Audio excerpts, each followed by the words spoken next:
All right, cool. So my $40 has been donated to the cause. So now we're up to 95, which means that we're 155 away from the reading of Luigi the Beloved. Which I think was actually the second donation goal last time for like $400. Should have known that was never going to happen. 250 is plausible, especially with the way that we started off yesterday.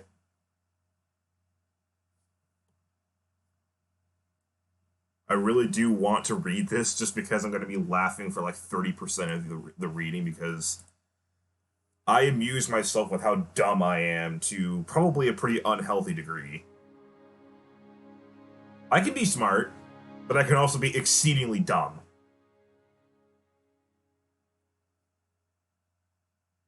And I think the epitome of video games that can be like excessively smart and dumb is this right here.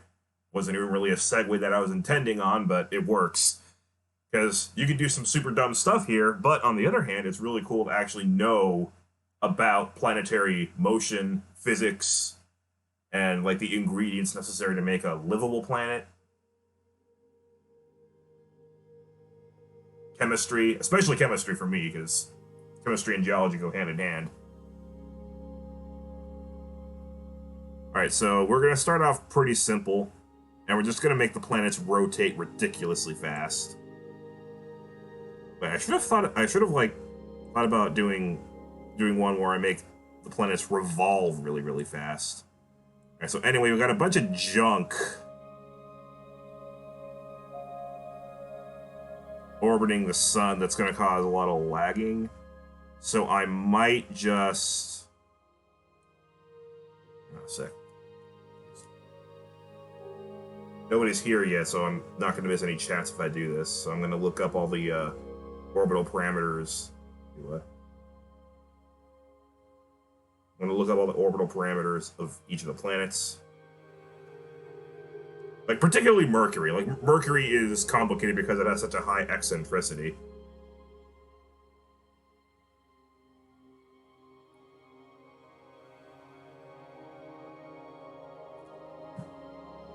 Yeah, we're going to start from total scratch, just so that we have less lag-causing particles.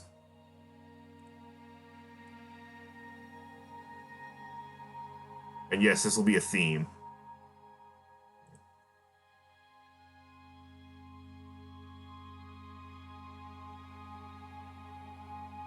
I don't know why the sun is... Like, the sun is lower on priority than Namaka and Hyaka, the two moons of Halmia. Alrighty, well, habitable zone will clue me in a little bit. Alright, Mercury. Oh wow, this is quite a liberal habitable zone we got here. Alright, so Mercury, about right there, but this one is so eccentric that I basically need to just like type in myself what's the pericenter and what's the epicenter. Alright, so no, wait, one more zero. Okay, so need that, and then epicenter 69,816,900. Can't see the number. Okay, so semi-major axis. Oh, the semi-major axis was locked. Shoot. All right. So this needs to be changed to 57,909. This is irritating. Okay. I shouldn't have locked the. Okay, hold on. So that's locked. Okay, no. Lock the semi-major axis. Unlock that, unlock that. Alright, good. Alright, so epicenter 59 million, or 57,909. What? Oh, that was the friggin' semi-major axis. Damn it!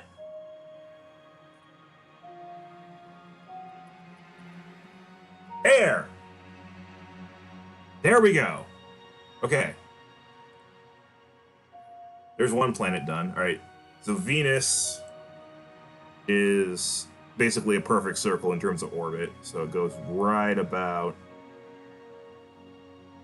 here. In fact, I'm just gonna like approximate all the planets' orbits as circles from here to Pluto. All right, so Earth is obviously 1 AU. Mars, I think, goes right about here at like a little less than 2 AU. I always look it up to make sure. So I want the planets to be in accurate positions. Semi-major axis. Oh, it's only 1.523. Alright. Jupiter. Jupiter's like right about here. Saturn. I said Saturn.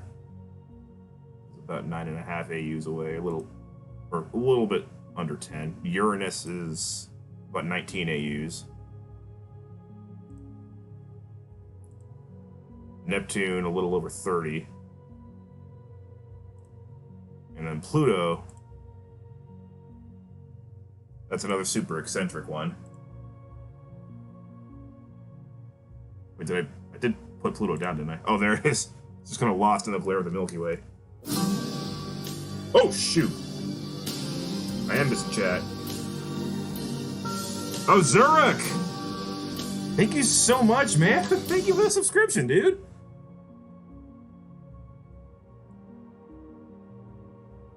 Has it really already been a month? My $50 donation. Wait, what? You donated another $50.01? Oh my gosh. Dude, you are killing it right now, my man. Thank you so much for subbing to me and then doing this. Oh my goodness, dude. I'm honestly quite amazed. You are kind of awesome, man. Hey, hold on. Where am I going here? Okay, so we want Pericenter to be like 29.4 AU. No, don't lock the semi-major axis. No, lock that, and then apocenter is about 50.9. I think that's about right. Alright. So we got all the planets down. Oh yeah, Ceres. Forgot about Ceres.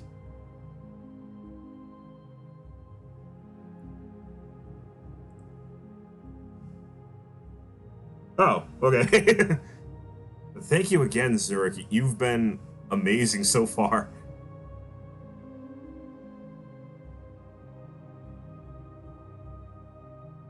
Doing a lot of good out there. I think the dwarf planets have been relegated to the very end here. Oh yeah, here it is. Okay, Ceres. Orbit's about here.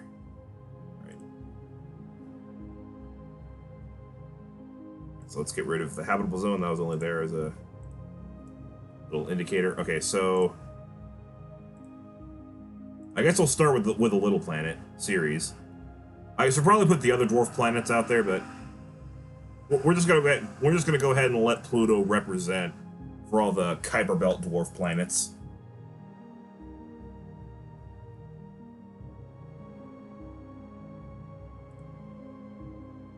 So I don't know how. Oh, this was a mistake actually, because by creating the planets from scratch, they don't have any.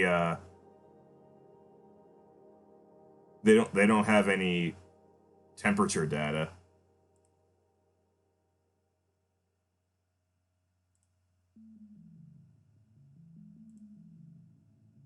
Well, hopefully some of the other planets do. Alright, so the current rotation for Ceres here is every 9.07 hours, is that right? Okay, now we're only $104.99 away from me reading Luigi the Beloved.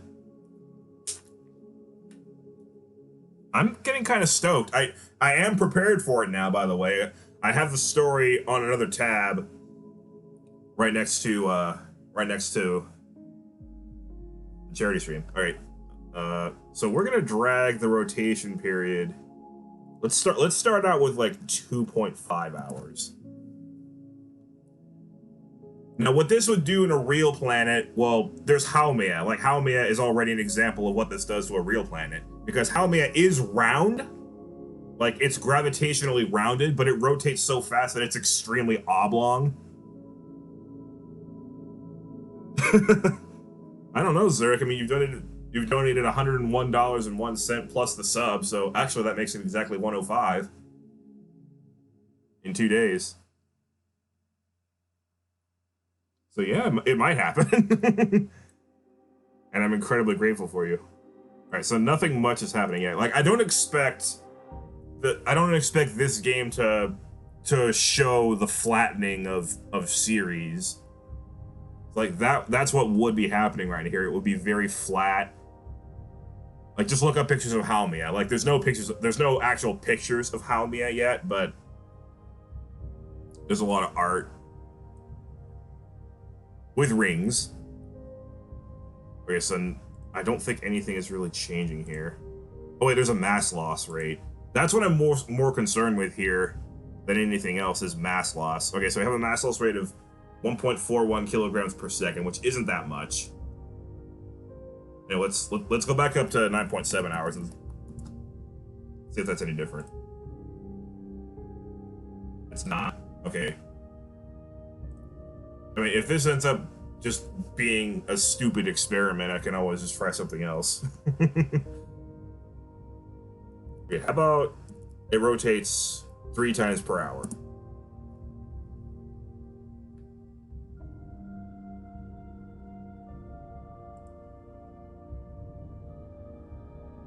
Still nothing. Hopefully on planets where there's actual temperature data, we'll see something cool happen here. Or I can always just go back to the regular solar system with all the extra things floating around. Maybe I should probably try that. Oh, sure. I can play poker. I'm not speedrunning anything right now, at least.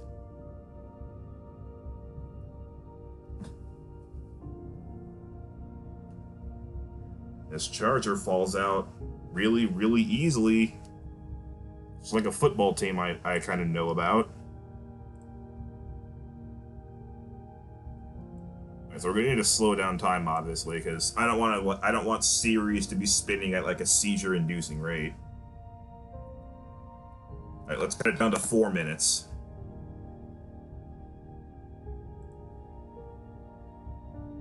Basically, what I'm doing is like forced spaghettification.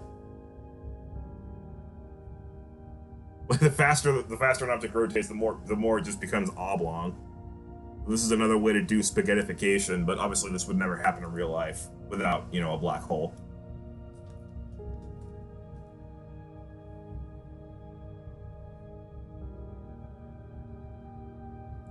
So it doesn't look like anything has happened yet.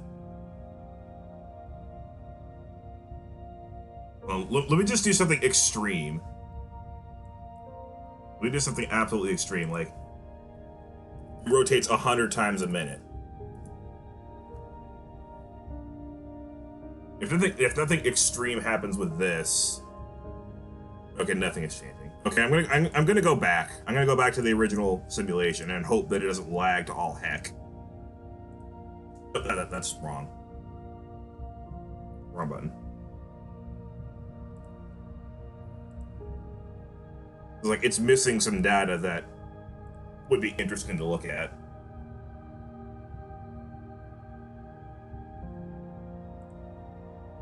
Well, if it's capable of running things at 14 days per second, it can't lag that badly. All right, so series, my boy. Let's get rid of the orbits. Oh, they're not on. Okay. Well, then let's get rid of trails, I guess. We don't need trails if we're just rotating them ridiculously fast. What are you doing? Oh, looks like my fear was all for nothing because all of a sudden it's running perfectly fine. Okay, so clearly Clearly the computer is working a lot better than it was last time. Okay, the mass loss rate is larger now for some reason. I guess I placed Ceres at the wrong spot in the solar system before. It happens. Alright, so that's what the actual temperature gradient looks like. I don't know why we have an average albedo of 0.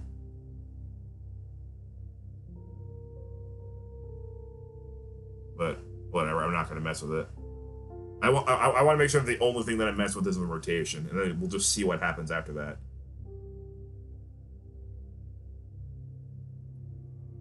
Oh yeah, it looks like the real Ceres is a little bit closer to the sun than I put it.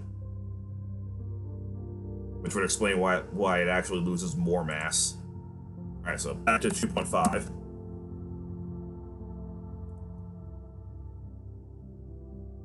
Still no change in the mass loss rate, but what happens to the temperature? Nothing yet. The Haumea rotates once every 4 hours, and that's still sort of stable. Did that change anything in the orbit? Doesn't look like it. I don't know why rotation would... rotation could theoretically change revolution if it just starts rotating super insanely fast. Alright, so back to 0.33 again.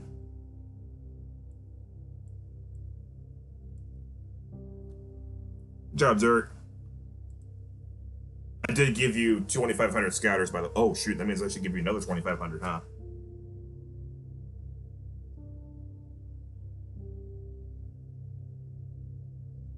Wait, I'll give...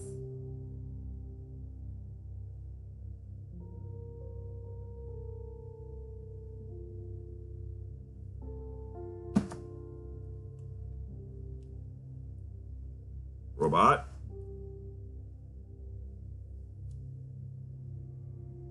Okay, well, it's kind of a lot of money, so I don't know if...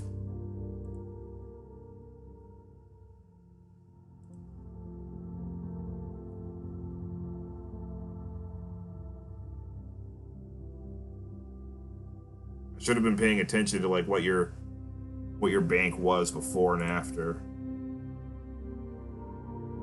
Okay, it still looks like nothing much has changed around here. So, time to crank it up a little harder. How about once every minute?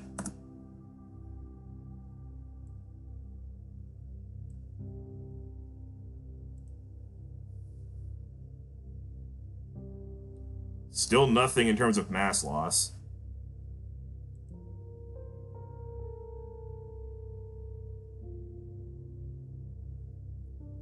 Although, you know what's kind of amusing? Sometimes when you make moons for other, like, custom created planets, sometimes they'll actually rotate this fast by default. I don't know why.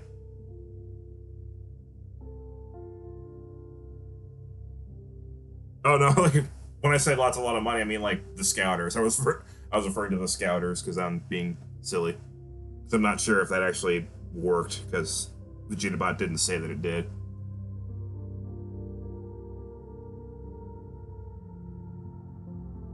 Okay, nothing seems to have actually changed here, even yet. So we're gonna wait. Hold on. How about the revolution? Nope. Same eccentricity, same major axis. So really, the only two things that you need to look at for to see if the orbit has changed are the semi-major axis and the eccentricity. Because if both of those are the same, then the closest and furthest are not going to change. Like, that's by definition of what semi-major axis and eccentricity are. Like those are what they define. Oh, nice. Okay, every 4 seconds.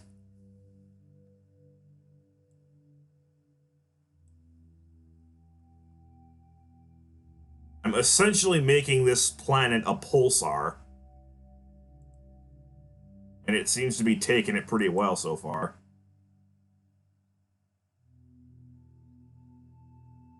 Our series doesn't have a whole lot of geographic features to tell whether or not I'm truly hacking with it.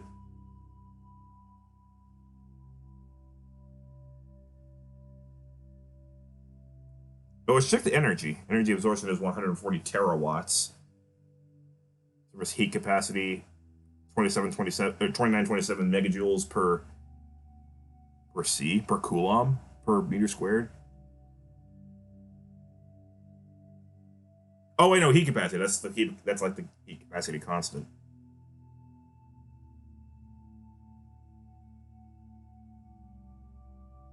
Oh right, energy required to raise the temperature of the surface of the planet.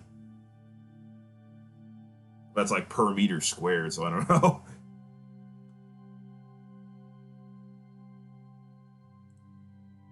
So 140 terawatts. Okay, nothing has changed with. Oh wait, the eccentricity is a little bit different. No, it's probably not. Okay then. Rotates twice per second.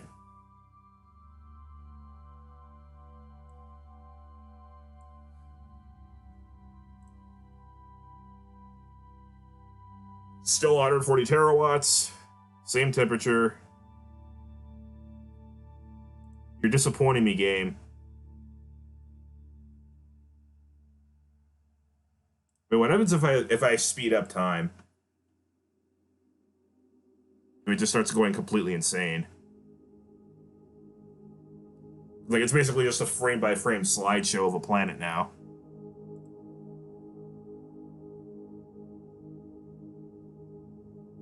Oh wait, I noticed something. Tangential speed at equator is now 5,902 kilometers per second. So like, I don't know how far I need to push it up for that to be the speed of light. But if that becomes the speed of light, then it can't really exist anymore. So that'll be interesting. Like basically, the thing is with a neutron star, the tangential speed can be kind of close to the speed of light, but like if like the core continues to contract further and further and further with the star rotating at the same rate, then because the star is getting smaller and smaller, the speed of an object on that on the equator of that star will keep on going up and up, and then when it hits the speed of light, it becomes a black hole. At that point, it overcomes neutron degeneracy pressure, and there's no other way to maintain any kind of structure. So like once that happens, Sirius might turn into a black hole. All right, so let's move time way down again. All right, let's just click that button. We don't want to type in too many zeros, get lost. Okay, tangential speed just went up to 59,000 kilometers per second. If I click it again, it'll be beyond the speed of light, and still nothing is happening. Oh wait, the equilibrium temperature went up by 0.1 degrees. My mistake. Something did change. All right, let's speed up time again. I was hoping to see like chunks of matter being flung out of the planet because it's spinning so fast. Because that's actually one of the theories for how the moon formed, is that like at some point really early in the Earth's history, Earth just like something triggered the Earth to spin ridiculously fast, and it just basically birthed the moon.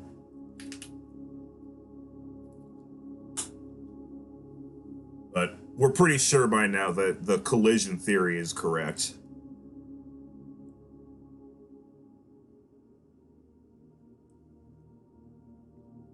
Okay, well, okay, we're gonna go past the speed of light now, so it might turn into a black hole. It didn't. It did not turn into a black hole, so we're still going. Yeah, Universe Sandbox is a game where there are no laws of physics, only suggestions of physics. I need to quote myself on that.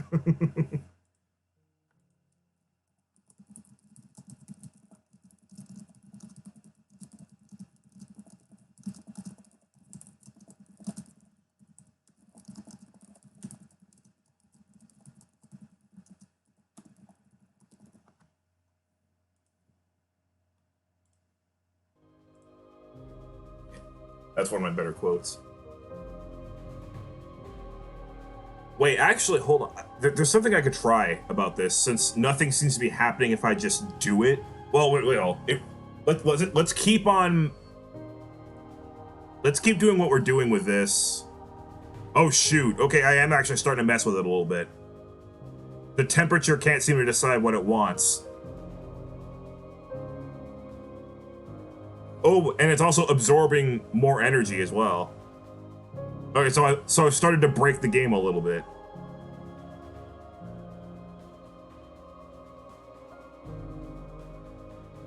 The temperature itself doesn't seem to be changing a little bit, but energy is being hecked with pretty badly right now. Okay, so yeah, we're gonna keep going with this, but then when we move on to Pluto, I want to test how impacts might change when the body is rotating super fast. Because like as soon as a comet hits a planet that's moving this fast, like everything, like all the parts of a comet that are currently touching the planet are going to be taken along for the ride. So that might be interesting. Like it might actually cause the impacting comet to kind of disintegrate before it really does any damage. All right, so let's go 4 times as fast. Since we're starting to break the game now, I don't want to do 10 times as fast at one time. I can't seem to eject any more mass out of this thing though. Oh, but the energy is going nuts.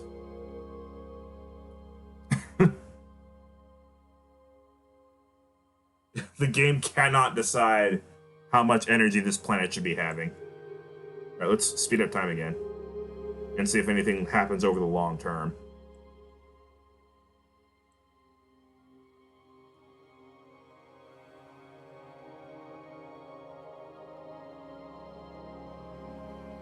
Not yet.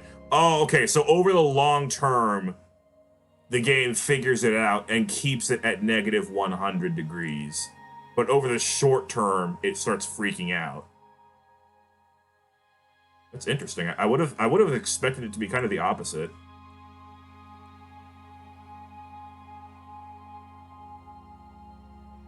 That's really weird. Okay, so if we move time way down, it's more consistent at negative 85 degrees rather than negative 100. And yet negative 85 is hotter than anything that's actually on the surface. All right. Do it again. The tangential speed is now 31.5 times the speed of light. It sucks that nothing interesting is happening visually. It's all in statistics. But energy absorption is now 360 terawatts. Well, sometimes. Okay, so yeah, the temperature is going up and up and up on the short term. But again, over the long term, let's see if it goes back to 100. Or I mean, negative 100. Everything goes back to the way it normally is. Oh, look, clouds. I actually woke up to the amazing sight of a blue sky, by the way. But that hasn't lasted long.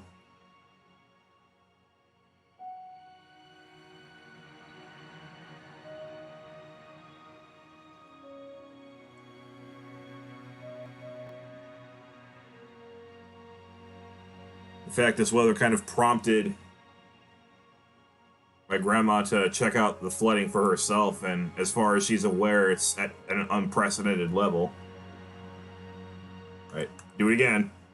126 times the speed of light is now the speed of anything that happens to be on the planet.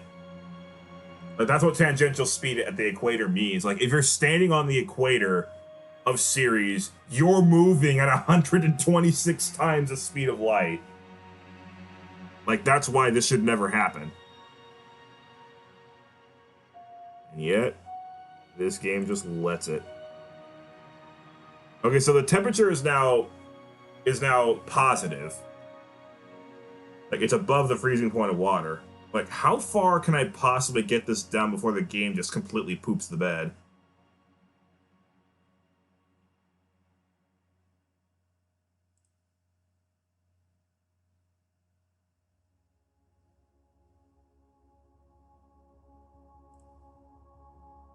Do it again.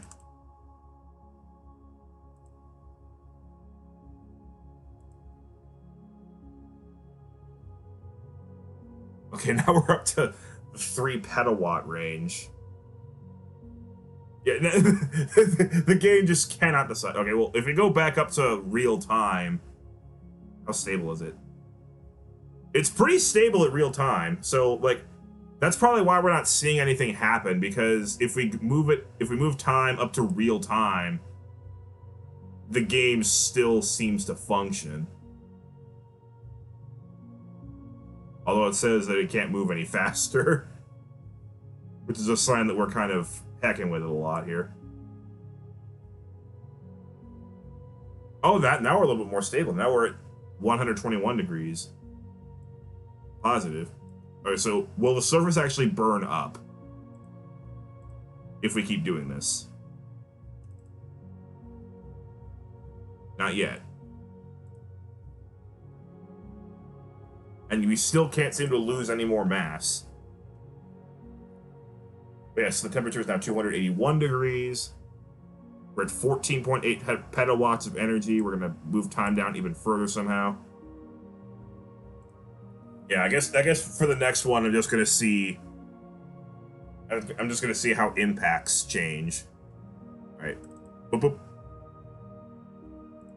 Not burning yet, not even glowing.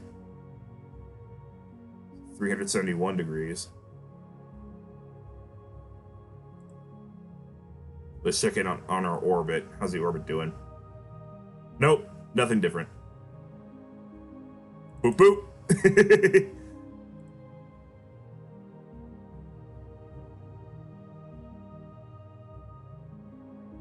But it's still 371 degrees after doing it again? Seriously? Galen, let's try it again.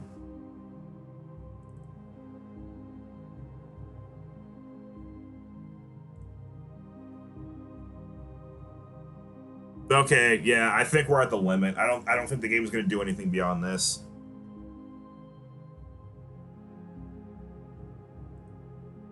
You know what? I'm going to go ahead and show Mercy on series here, and I'm going to return it back to normal.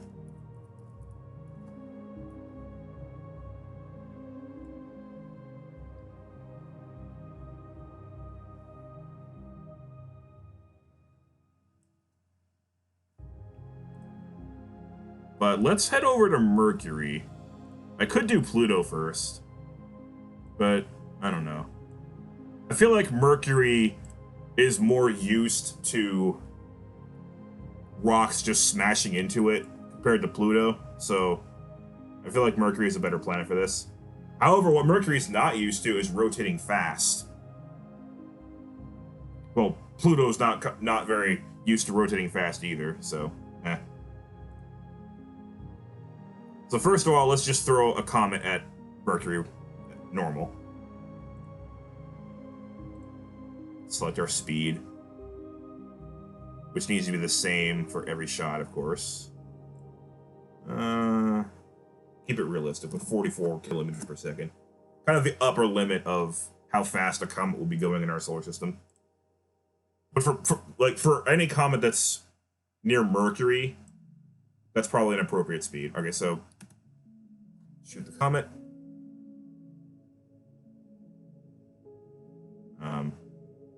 Thank you. See what the impact looks like. With Mercury barely even moving. What's the speed? Yeah, 3.03 meters per second is the speed at the equator. There goes the comet. Probably not going to do a whole lot of damage because Mercury's, you know, a fairly solid planet.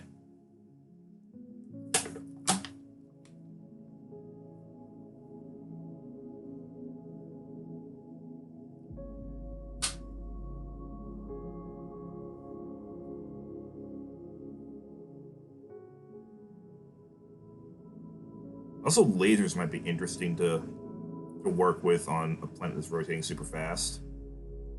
Then again, lasers work at the speed of light, so it's a little different.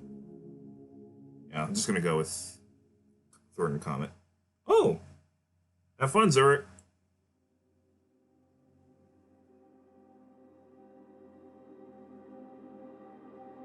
Here we go. Okay, that didn't do a whole lot of damage. Well, it looks like it's doing a lot of. Oh wait, no, there we go. There's some fragments being taken out and then disintegrating. I'm guessing what those fragments did is they formed like secondary craters across other parts of the surface. Okay, so that's what an impact looks like. Normal. Okay, the fireball is growing a little bit. Let's check out the surface just for funsies. Oh, it's actually not that bad.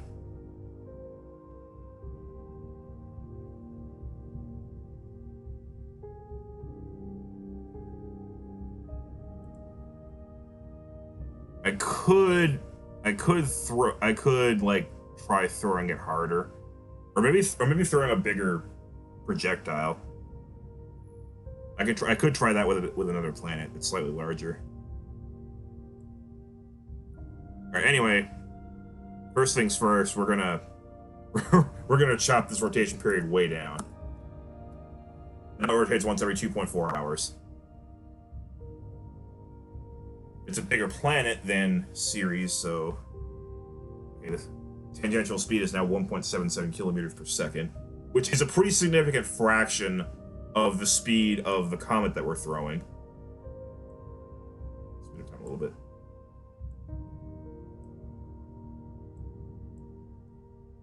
All right, let's try it again.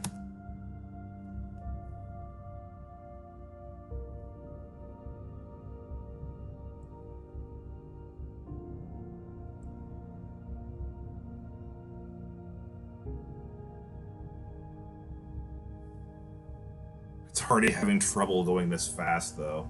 That's not a good sign. Good job, Zurich.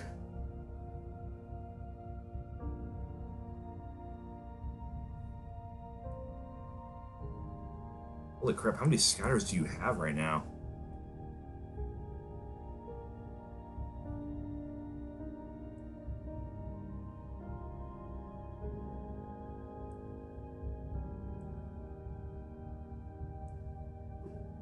And fragment came down a little bit closer to the original impact spot.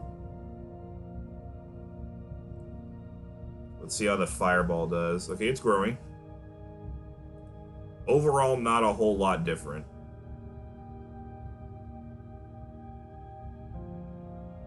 So, nothing much different yet.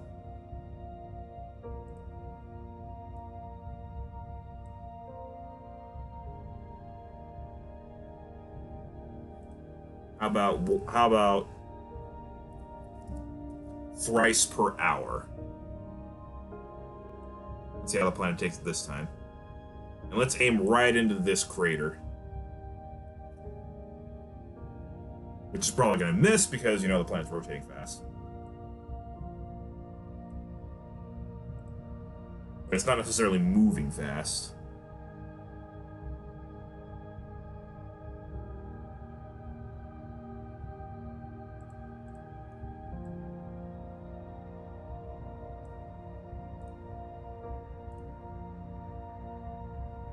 Alrighty.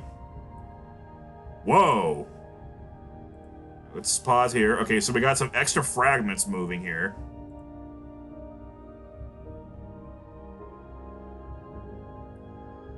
Yeah, so extra fragments, and it looked like the initial blast was a lot larger. Very nice. Zurich.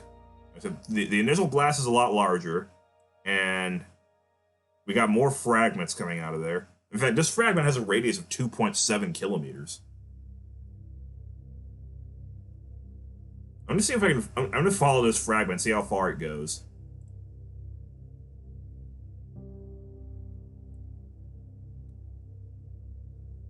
Oh my gosh! Did we escape Mercury's gravity? Oh, so that's what's gonna happen here. That's what's gonna happen. If we're rotating fast, we're actually, like, the combined momentum of the comet and Mercury is going to be enough to knock some fragments into space.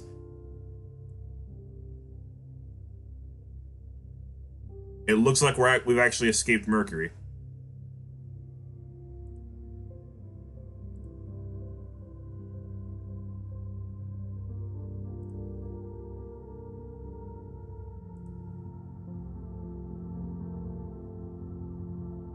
Also, it looks like the planet's temperature is normalized. Oh yeah, of course it would normalize, because if it rotates so fast, then each hemisphere gets about the same amount of sun. So, of course it's normalized.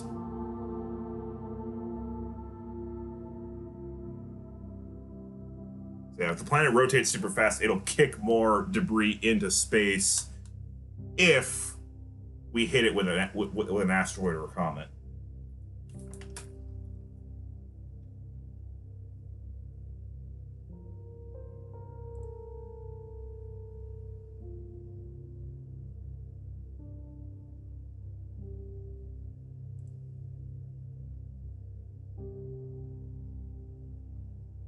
I don't expect the eccentricity. Well, the eccentricity might change if we keep hitting it with asteroids, so.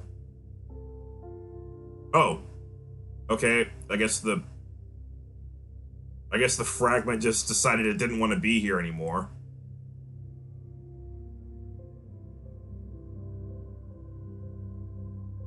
Wait, what's the mass loss look like? Like, the mass loss rate's not going to be much, but ooh, yeah. Like, because we're able to just take chunks out of Mercury and just throw them into space like that, we're going to lose a lot of mass. That's still only about 1/1000th of the entire planet, though. But something tells me we can speed up the process a little bit.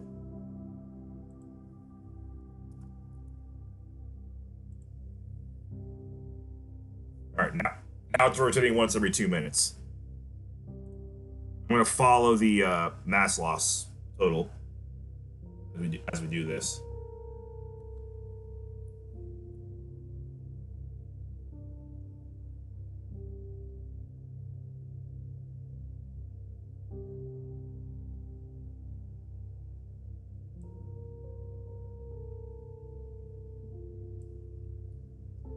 Okay, it wasn't quite that extreme, but there goes the fireball.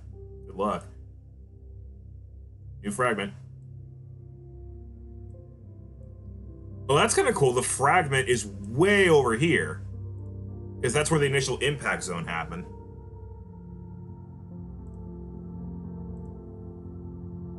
Like, the fragment's way over here while the fireball on the planet continues to expand.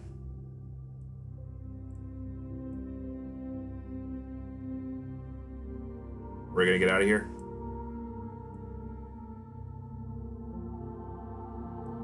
I don't know. We might not make it out this time. And it just disintegrates. I don't know why it disintegrates like that. Alright, so the fireball will continue to expand on the planet as it rotates, but the fragments will keep getting kicked out from where the initial impact happened. Okay, so that one, it looked like we lost less mass, and that might be why.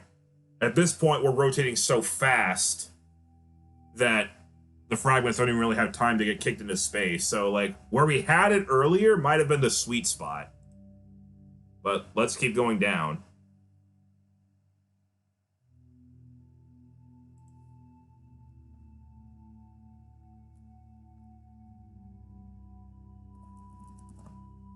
Now it rotates once every 27 seconds. So what happens this time? At the end of this, I'm going to throw a bigger projectile at it and see if it just rips up. Because Halley is small enough so that, like, it's either not going to rip up, or even if it does, then, like, who cares? Because it's already so small.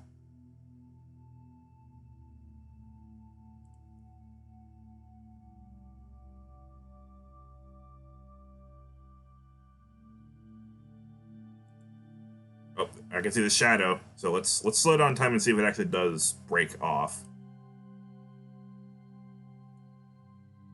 Even slowing down time as much as I did, the planet's still rotating ridiculously fast.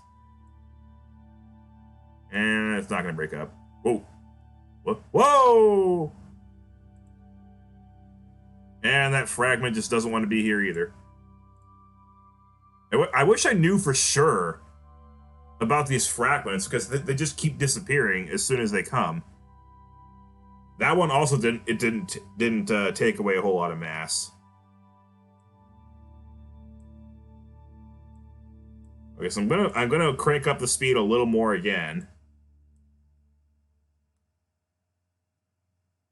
It'll now rotate every 3.5 seconds. I think that's probably fast enough to just like be good for the next experiment. So I'm gonna throw another Comet Halley at it.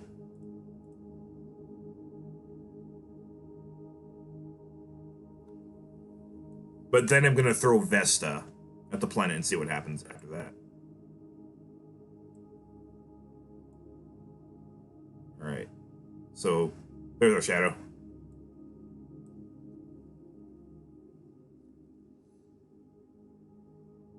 It's not really growing, but I think we're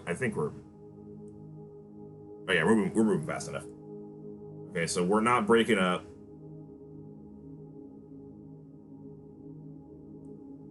Whoa, there we go. Wait, what? Whoa, what was? We're inside the planet now, but we still exist. Okay, so here's the fragments that are breaking up. I guess. Okay, yeah, our temperature is now 334 degrees. I don't know if this is a function of the planet moving or rotating so fast, or if it's just a function of the game just kind of being a little bit broken when it comes to impacts. Yeah, this is trying to imply, of course, that the comet penetrated the crust. These are all the fragments that came out from that. Like, how big are they? Oh, they're pretty big. 2.81 kilometer radius.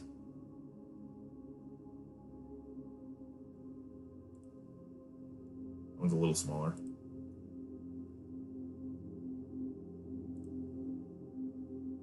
But those fragments are about half the size of the comet itself. Okay, now it's dead. See, and there's the impact way over there, and here are the fragments.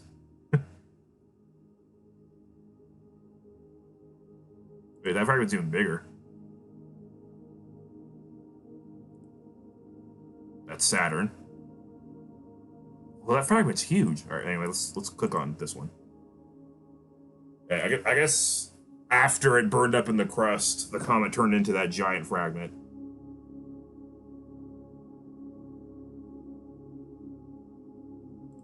Let's see if it lasts more than 2 seconds.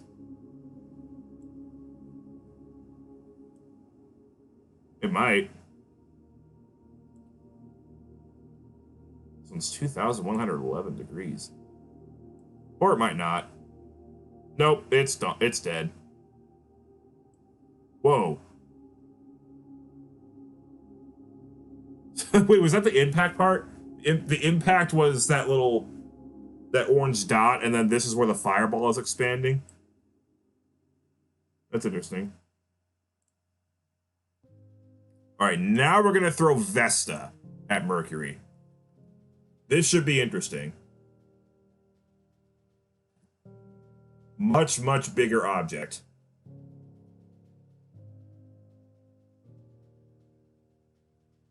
We're gonna follow Vesta and just see what happens to it.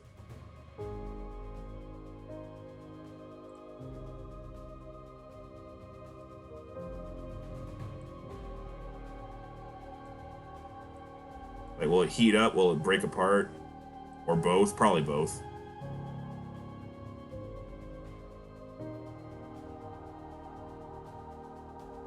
Mercury's just rotating so fast.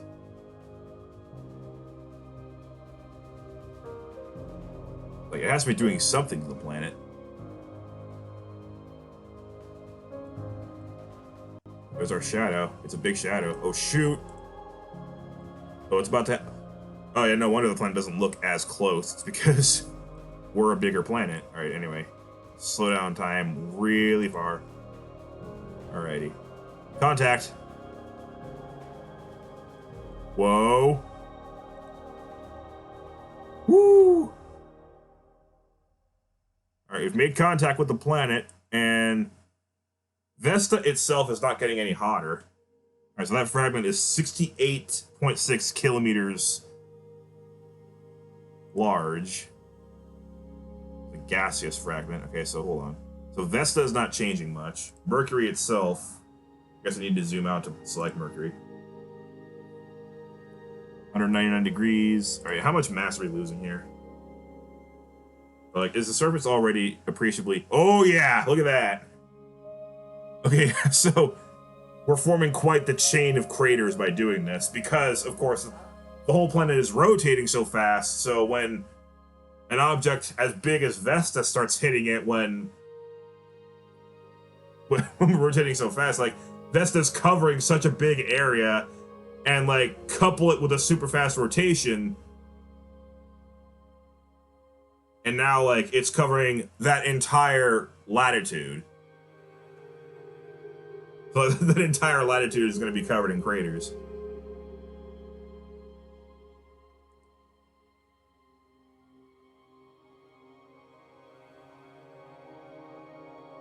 And the Earth similarity has gone down a little bit. But we're not even done with the impact yet, are we?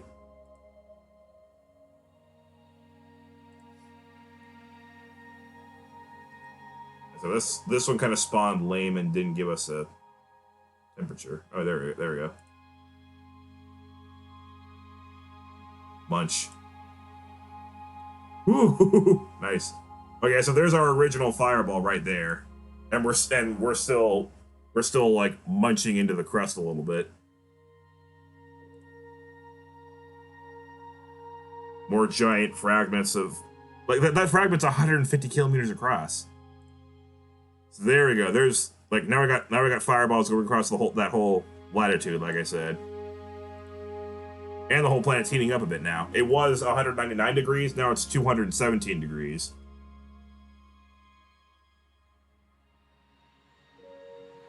Probably losing more of that Earth similarity index.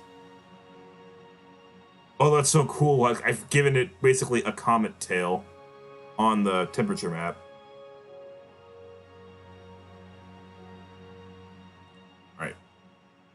Moving along. Whee! Uh-oh. Steam!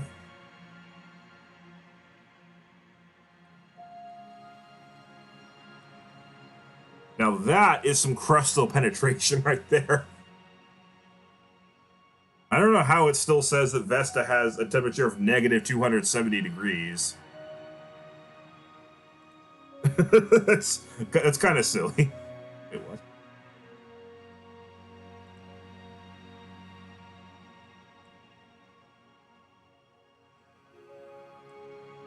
So yeah, that whole area, that whole latitude is just being completely scarred.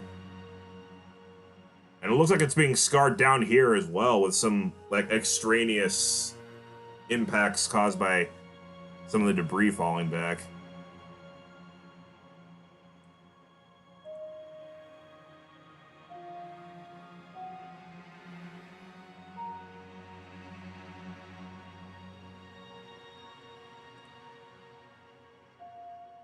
But we got more red stuff over there.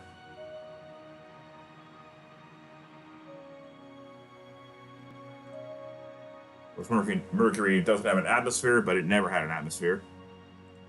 Well, it has an exosphere, but there'd be no point putting that into the game.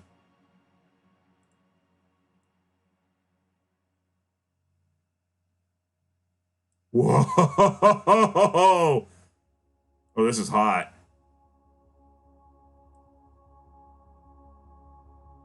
That is so cool! Like, I've practically given Mercury a diamond ring effect, like in a solar eclipse. Can I possibly click on Vesta? Is Vesta even, like, still there through all this? It is. Okay, so I still have Vesta. Can I click on Vesta, though? It's... Oh, man. There's Vesta's name. I can click on it there.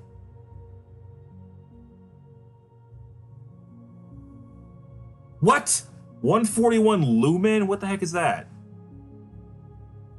So, like, that's why nobody likes all these random garbage asteroids that do nothing. They do nothing but lag the game and, like, exist so that I can accidentally click on them. Let me click on Vesta! Okay, now I'm clicking on 532 Herculenia. I have the game paused right now. Vesta! How are there so many stupid things to click on? Vesta. There we friggin' finally. Okay. Okay, so Vesta has been completely destroyed now. 53,257 degrees is the temperature of fragment. Oh, wow. So I click on, I finally managed to click on Vesta, and now all of a sudden it's just calling it a really, really big fragment that's 826 kilometers across. I want Vesta, though.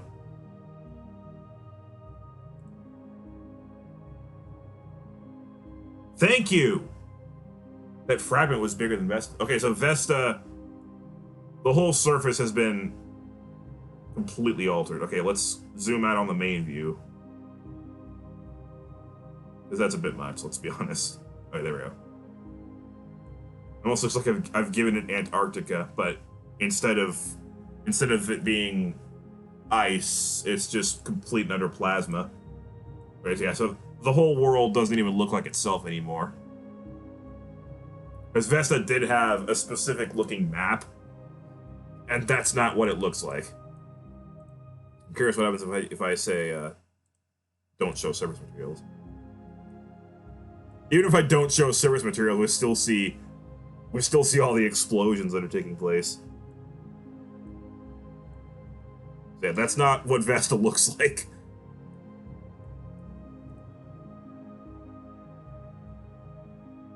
Full temperature map, though.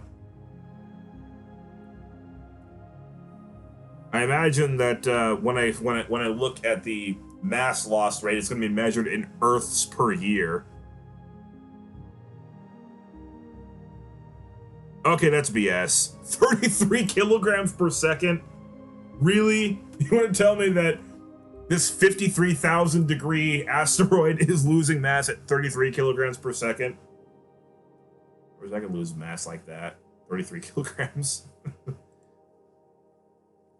Well, if I wait 1 second at that rate, then I finally have a beach body, basically.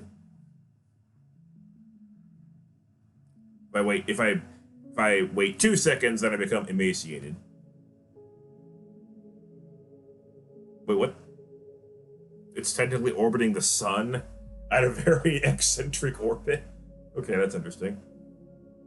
I guess that's just the way I shot it, and because I shot it at a relatively modest 44 kilometers per second, then it didn't just totally boot it out of the solar system.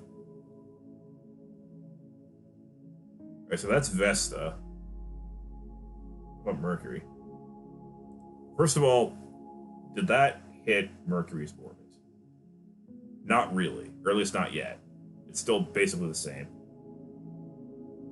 But yeah, the tangential speed at the equator is 4,377 kilometers per second, which is way faster than I was throwing Vesta.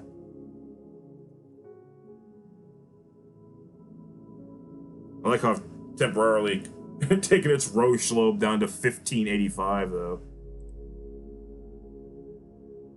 Whee! It's just a bar of sadness. I didn't find it until recently you can actually zoom in on the temperature map.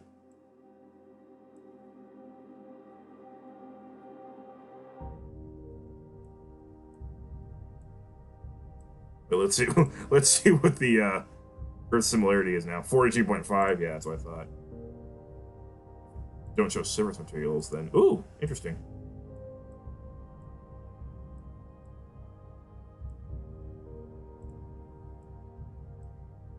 All right, so let's move on because I have other things that I want to do. So move on. Whoa. Whoa. Wait, I should probably still keep Mercury selected. Let's see what all happens. Would you please? Okay. Thank you. Oh, boss time.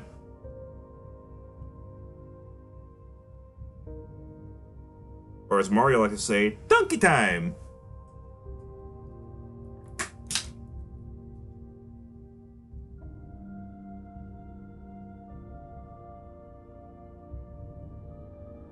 Vesta still somehow technically exists. Oh man, that's so cool. I just blasted it so hard. Oh my gosh, that's I've given oh whoa! I've basically given the entire planet the Bardock treatment. Oh shoot. That's not good. That's really not good. Whoa.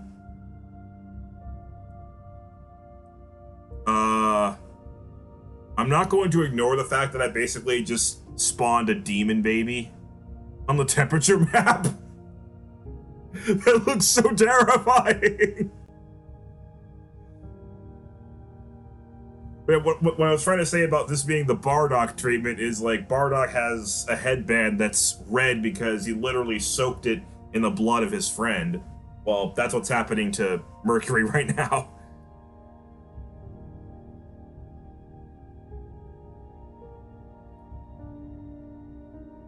And apparently I'm giving Mercury a demon baby as a new friend.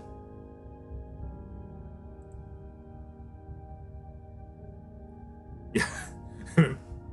And like only after Venus, only after Vesta vaporizes does Mercury suddenly start glowing and becoming molten.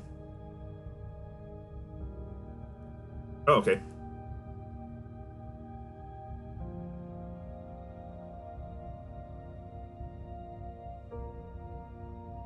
Really? Okay, my phone auto-corrected poker to, like, have an extra spacebar? That's so stupid.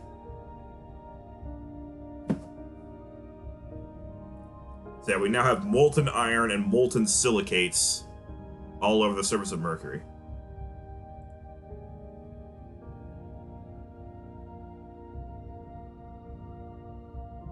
Alright, moving on. Oh wait, I forgot to check out what the Earth Similarity Index is. Yeah, 13.9%. Yeah, this is... I've ruined Mercury forever. I think my favorite part of all of this is just the visual of seeing all of this horrendous blasting and explosions happening in slow-mo while Mercury continues to rotate like it's happening in fast motion.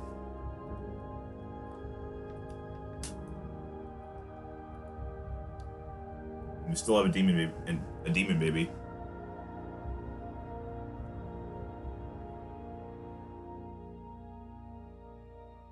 Yeah, I'll just hold on this real quick.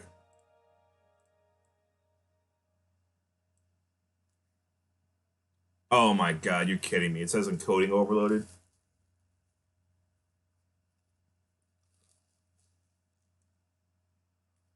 That's not good.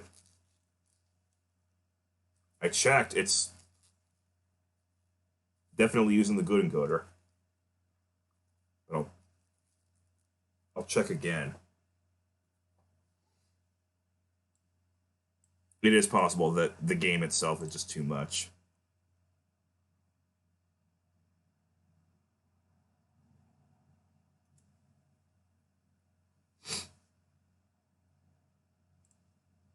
No, I've got the right encoder. But the game is just too much for it.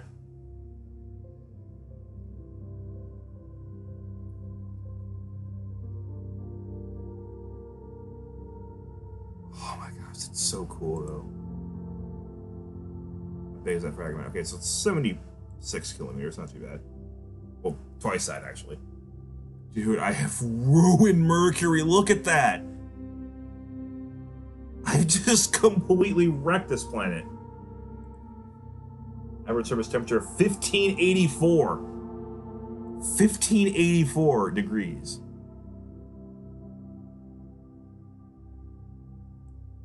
Oh my dog.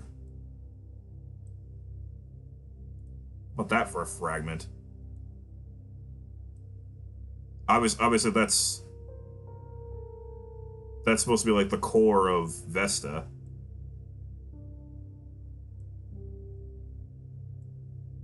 This is not going to be good for the encoder. I just want to know how big this fragment is.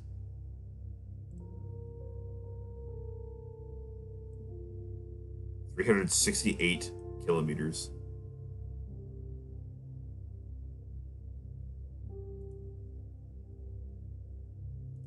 But it's not the solid one.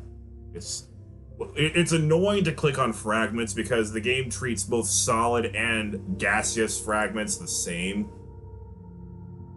So it's kind of annoying to find out which one is which. But that's a very large fragment. That's all I know right now. Okay, so it's pretty obvious that I'm just completely devastating the planet. So let's just go ahead and speed things up a bit and move on to the next experiment. Demon Baby still going strong.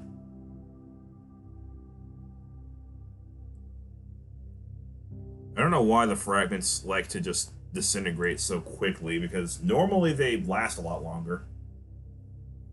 Oh my god, this is amazing. Uh-oh, outgassing. Wait, how much mass are we losing here?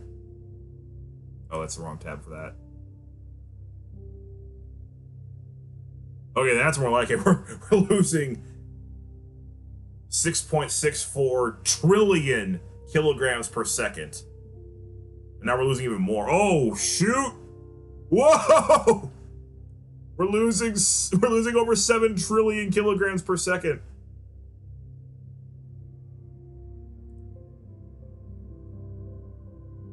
I'm just clicking on gas now. Wait, what? Wait, this is a gas pocket, and yet the only composition is liquid silicate? That makes perfect sense. Whoa! Oh my gosh, I've completely wrecked this planet.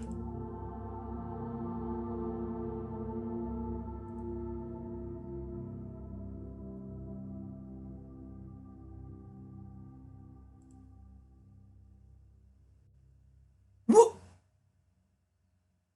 Okay, seriously, what the heck? Oh yeah, I think I keep forgetting about this game is I need to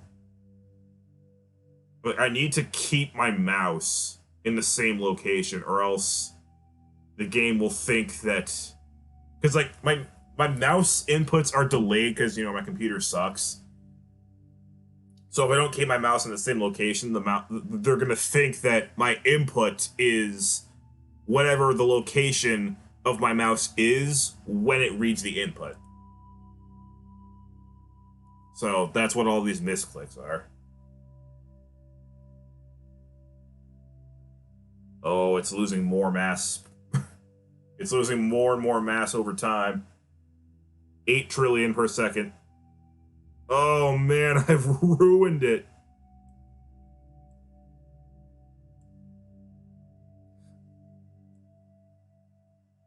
Oh, well, there goes the giant fragment again. I don't know why they don't last longer.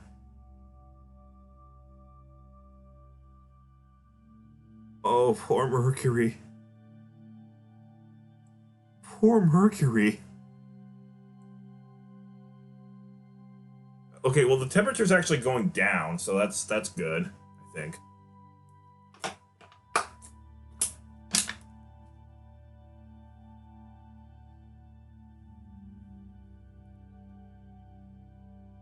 Alright, so we're gonna Okay, the dust is starting to settle on Mercury. All these intersecting impact trails, which were actually from the same impact. Okay, that payoff was worth it. We finally got payoff to the first experiment. Oh boy. More outgassing. Oh, but now that's going down too. And because the planet's rotating so fast, the direction of the plume keeps on changing. And yet, despite all of that, the original mass of the planet was like 3 times 10 to the 23rd power. So losing this much mass really wasn't that big of a hit. It's like we've lost about 1/10 millionth of the planet. Oh, good thing you were confident with a bigger bet then. Okay, Mercury has finally come out of all this. Not unscathed, but intact. Okay. So one last little thing that I want to do before we move on is I want to check out Earth. Because like Earth obviously has some of the more interesting landscapes of any of the planets. So I'm just gonna make it move really fast and see if the continents freeze over or anything like that.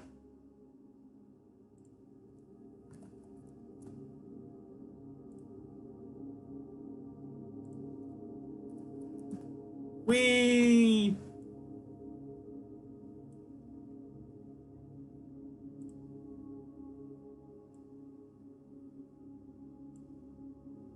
Let's just bring up all the... Okay, nothing much is happening yet.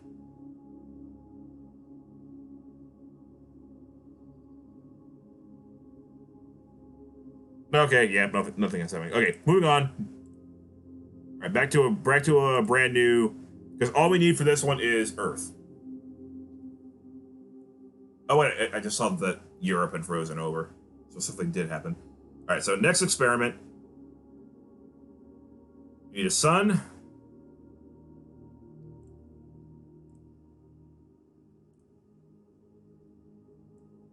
And we're going to have an Earth. And that's it.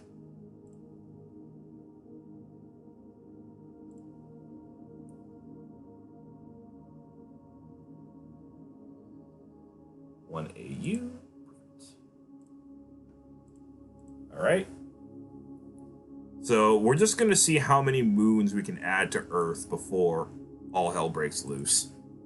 So kind of like a Hellzone grenade, but not really. And we're gonna put different moons too. So not just our moon. We're gonna start with our moon, obviously. All right, so first of all, let's check out what the Roche lobe is, so that we know what we're dealing with. Okay, so 917,361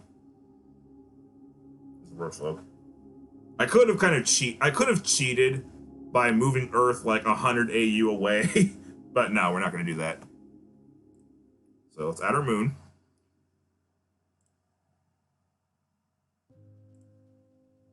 Right where it should be. Right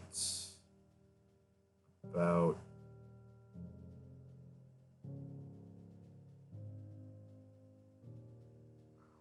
here.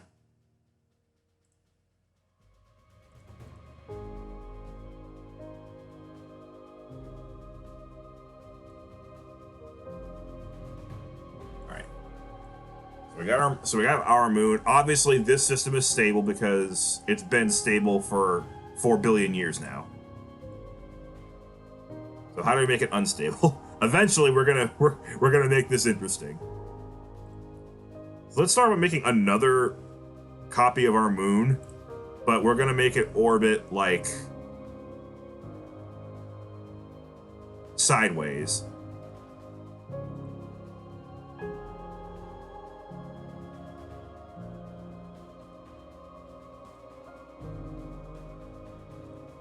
I think I'll be able to figure out how this works. Inclination. So yeah, This moon is orbiting. Okay, no. An inclination of 180 means that it orbits retrograde. All right, so yeah, we need 90 degrees. All right, so this moon orbits like this. Speed it up.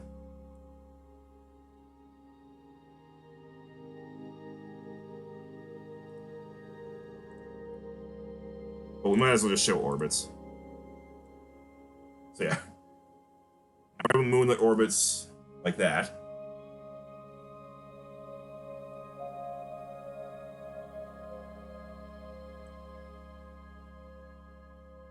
Which is almost the same distance as the other moon, so that might get interesting.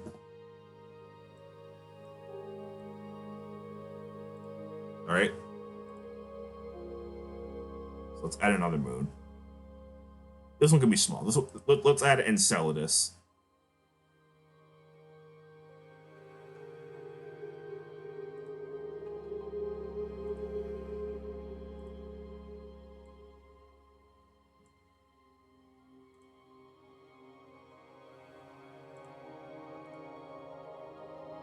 And let's make this one a little bit more eccentric. Good to know, Zurich. Lock some major axis, but we'll make the orbit more eccentric. So 0.0091. Okay, that's still not very eccentric.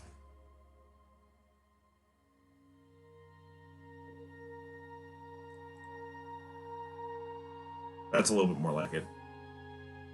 Alright, and we're gonna do some more inclination here. Though not quite as crazy as the other one. 31 degrees.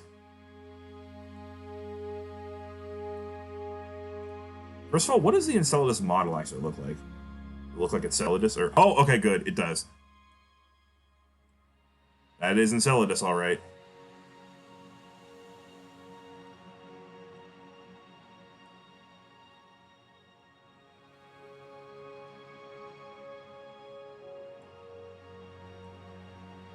You want you want geology, and Enceladus has geology for you.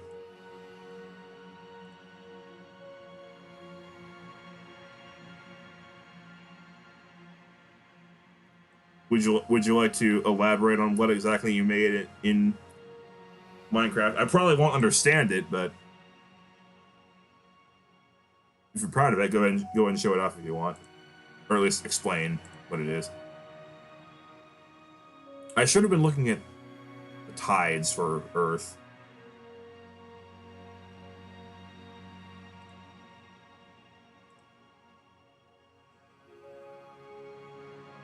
Alright, well, nothing has changed with Earth's orbit yet. Although the inclination is changing. Probably due to the gravitational influence from all these other moons that I'm placing.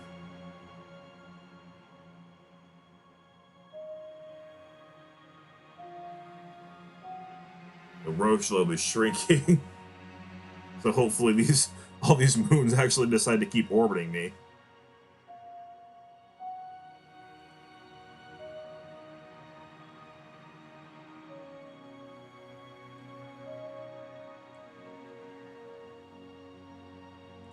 Alright, so let's add a larger moon actually. Let's add Callisto.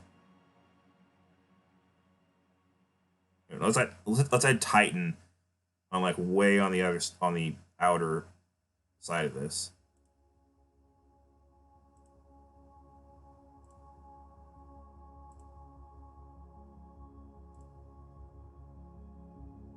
Okay, so it's still orbiting Earth with a really, really long orbit. Lock the semi-major axis, and it's not locked. We can't lock the semi-major axis. It's already changing. Well, let's at least incline the orbit to... It's already inclined. Let's incline it a little bit more. Okay, so another inclined orbit.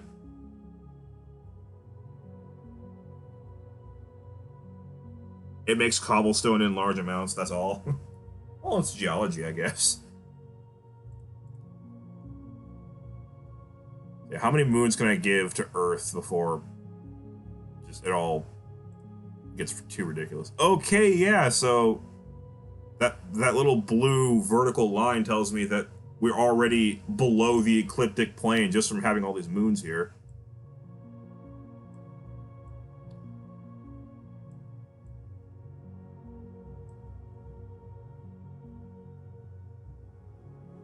All right, can we make it a bigger cluster? Heck, I think we can.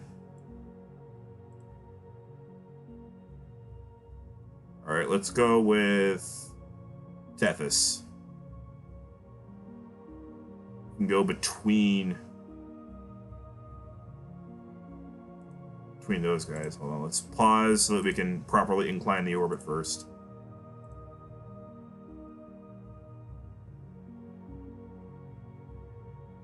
Lock some major axis, increase eccentricity.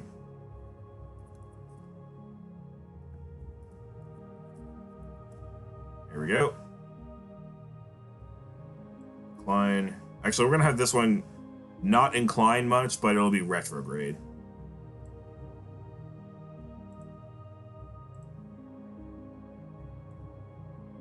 So yeah, Tethys will be revolving retrograde.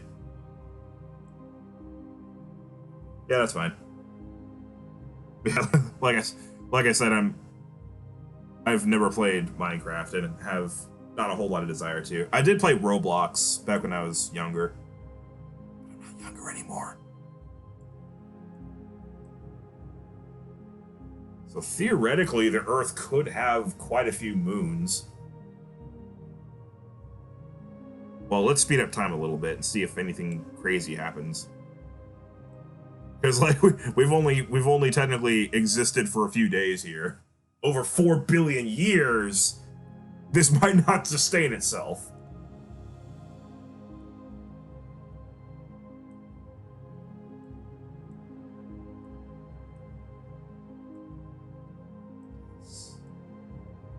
Oh, cool. Has the exaggerated color model.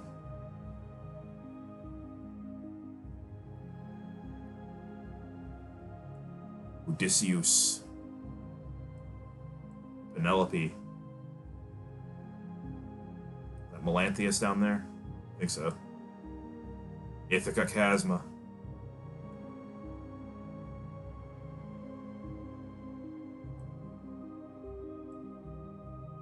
Alright, well, nothing too bad has happened yet.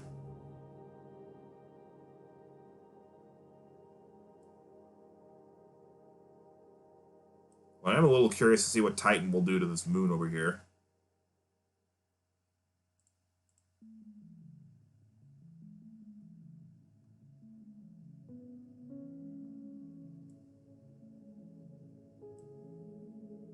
Not much.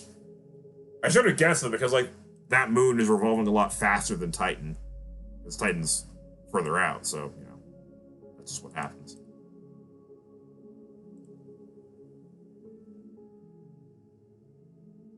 Alrighty.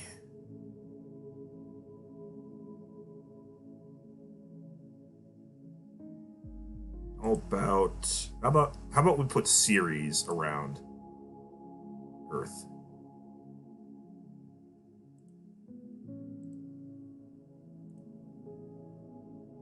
That's dwarf planets.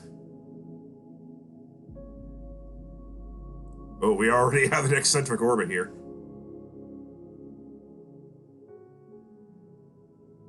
And an inclined orbit. Okay, you know what? If we're already eccentric and inclined, let's just go ahead and stick with that.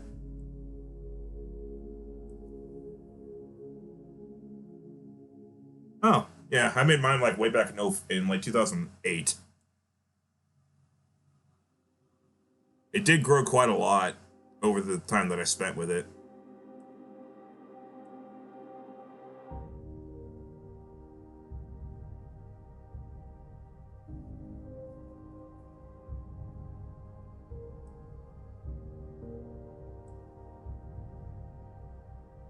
So we're able to pack a fair amount of worlds within 900,000 kilometers, it seems.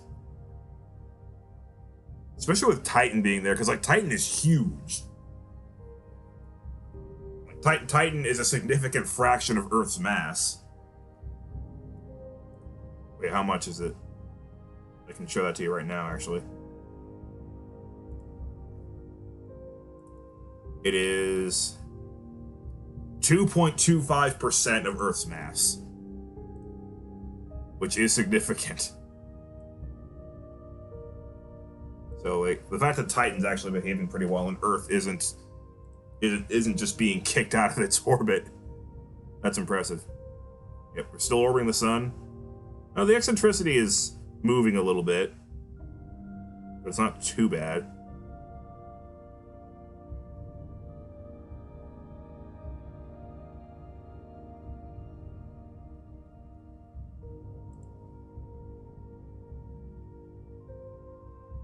And our temperature is not really going down. So far so good. So far this system is sustainable.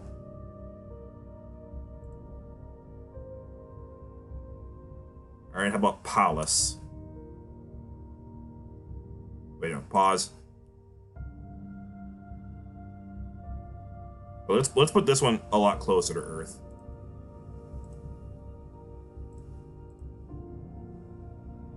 Like closer than even Enceladus.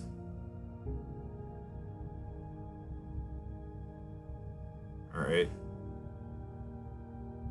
Keep that in my major axis. Eccentricity 0.0305. Inclination, this will be another retrograde mood.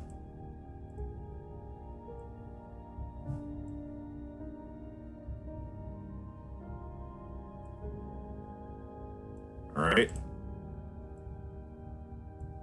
So this is also still fine. Alright, we're doing pretty well. If we just make sure that all the moons aren't the same size, like with the Hellzone grenade. But we'll get to that. We'll get to the Hellzone grenade. But that'll be our finale, because that's just such a spectacular event. Okay, Pallas and Enceladus are small, so they're not really influencing each other too much. In fact, they're about the same size, but like they're a lot smaller than Earth, so like the thing is, we can get away with this if all the moons that are close to each other are small. We can't get away with this if they're all, you know, like significant mass. So if I put Titan in place of Enceladus, this would all be going to hell already.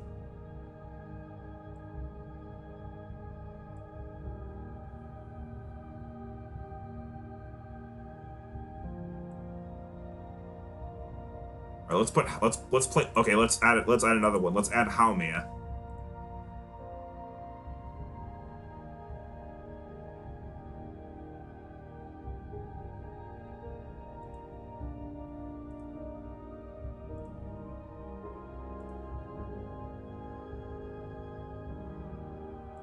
Really, game? Just... Okay, that's not even my mouse screwing up. That's just the game saying heck you. Stop saying heck you.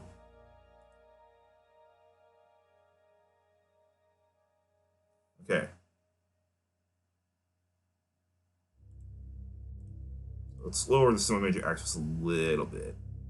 It's not quite what I was trying to do. Give it some eccentricity.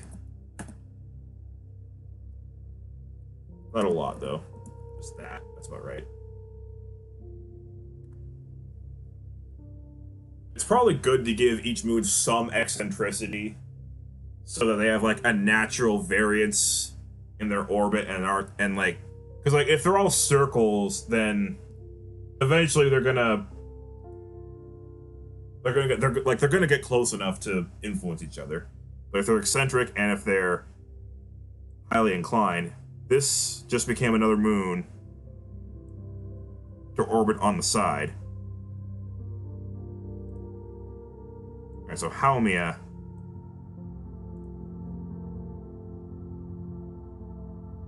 is the sideways orbiter. Actually, Haumea should already be rotating really fast, because, yeah, like I said, Haumea already rotates really fast. Okay, so this should be safe again. So Earth now has how many moons? 1, 2, 3, 4, 5, 6, 7. I think 8 moons now.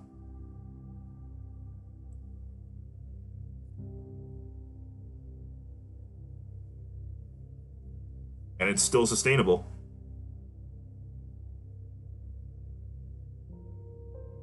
In fact, I'm going to save this. Hopefully this doesn't take like 10 minutes to save. It's fairly simple.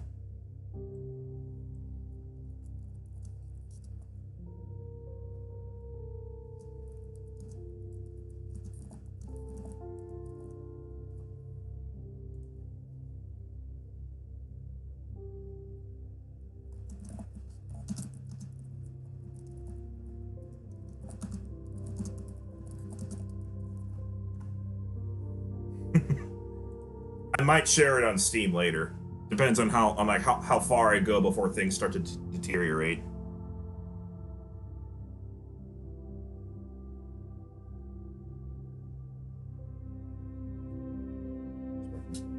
No, it can't be Sparky. Okay, it didn't take too long.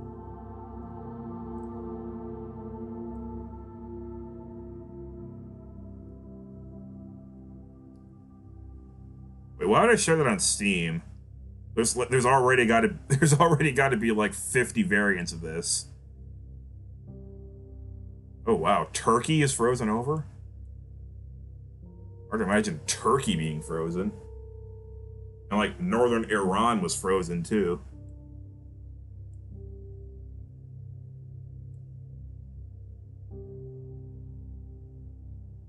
Iran is home to the highest daytime temperature ever recorded.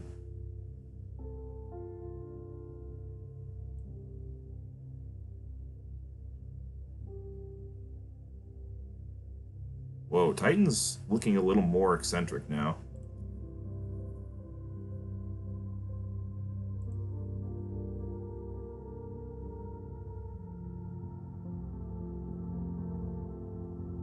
Yeah, I think yeah, Titan's orbit's starting to look a little more interesting.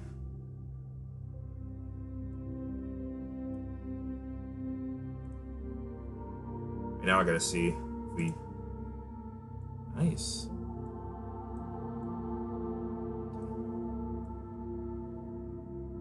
There's the actual geology of Titan.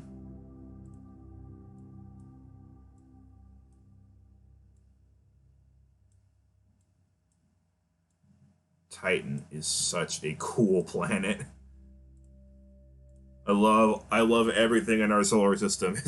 There's so many cool planets in our solar system.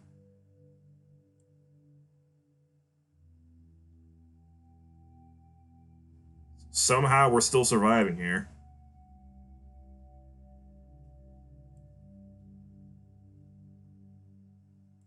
So let's add more. Alright, how about Sedna? Wait, pause.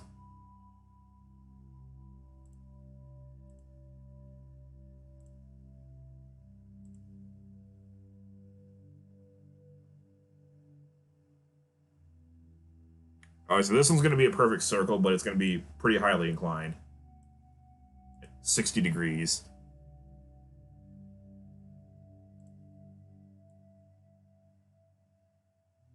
Oh, I think I might have made a mistake here.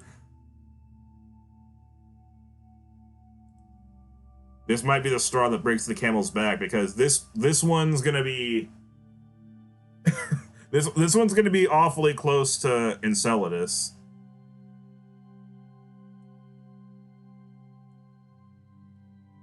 And perhaps Tethys. Oh shoot, Tethys and Sedna are kind of approaching each other right now.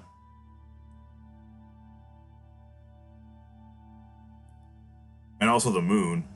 Oh, that's right, because Tethys revolves retrograde. Okay, well they didn't do anything to each other, so okay, this can survive. Okay, and if we're this far from, oh boy, oh boy. Okay, this might still work, but maybe not for 4 billion years.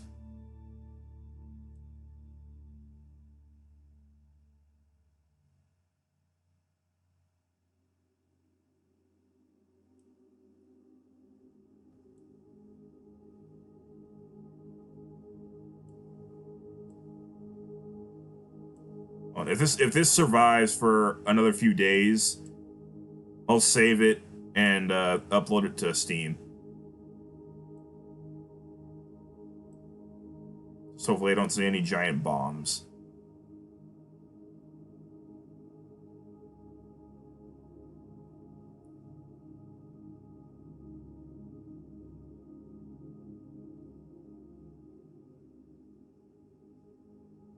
Whoa, that moon and Tethys are starting to scare me a little. Okay, it seemed to have survived. Pretty intact so far. Except now Ceres is the outermost satellite, and Titan's gotten a lot closer.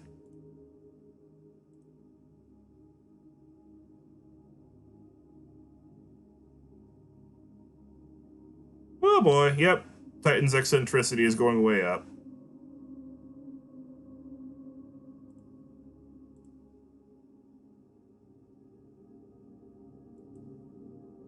Oops, Ceres is still orbiting Earth. Okay, technically it still is.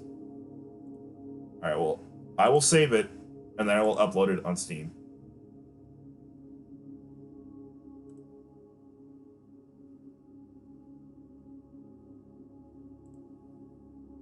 Oh, no, no, no, no. Yeah, we would only check that box if I was going to replace the Frieza system, which would be criminal.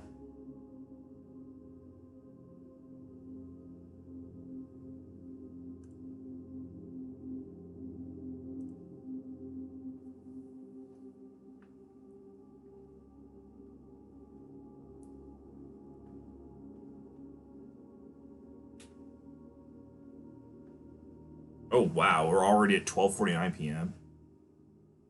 Only I'm not even supposed to be I'm supposed to be playing something else in less than an hour.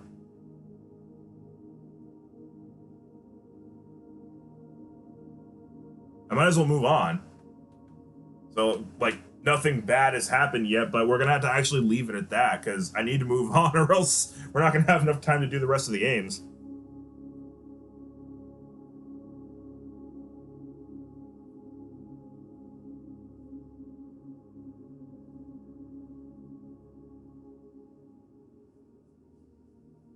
Trying to remember what the third thing was that I wanted to do. So we rotated the planet super fast, and we gave Earth a bajillion moons, well, 9 moons. The last thing that I wanted to do was Hellzone Grenade, but what was before Hellzone Grenade?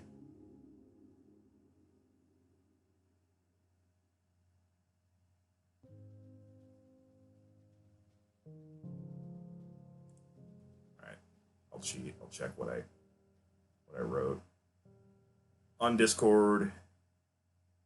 Oh, that's right. We're gonna reload Earth, but we're gonna try and recreate the creation of the moon, which is cool because it's kind of related to both of the last two things that we did.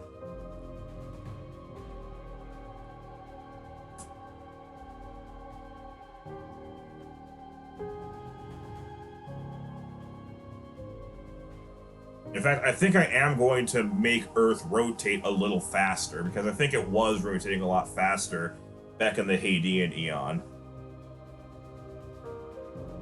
Oh yeah, it takes a lot longer to save because I'm uploading it to Steam too.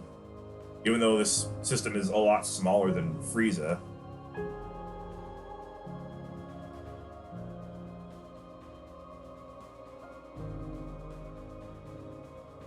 I'm gonna go get a banana.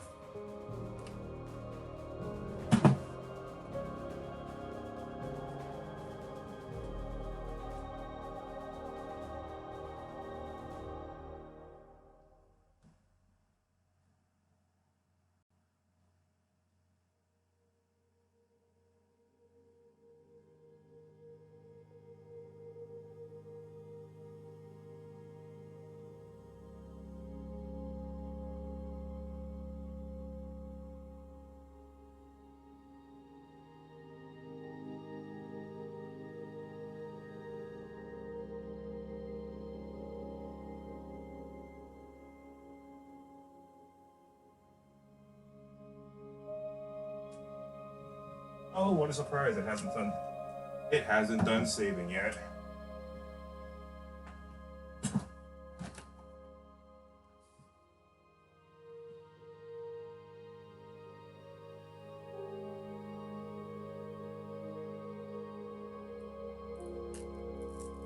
I need to send my uncle on a food run.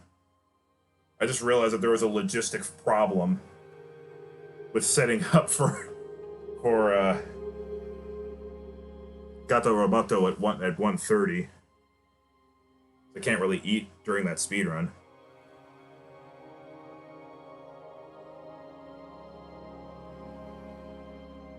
There are a few pauses in gameplay for Super Metroid that I can eat during. But not really Gato Roboto.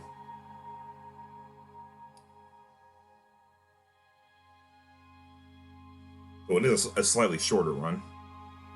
Oh, that reminds me, did I actually win my raid when the stream started?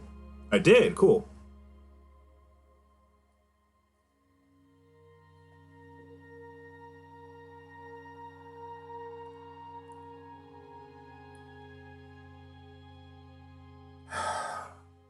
Social eating.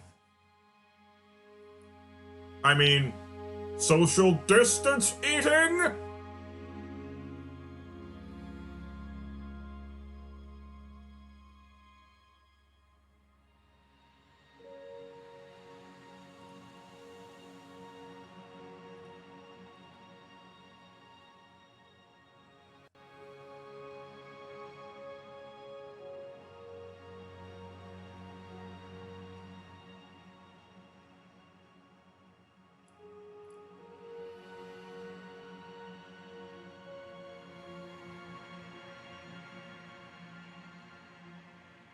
The feed for my phone is like a minute behind. Oh shoot.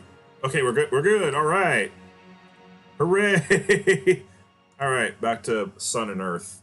Oh right, because we need to we need to just see what it looks like. Yeah, thanks. I know what Steam looks like. Get out. Get out. Get out.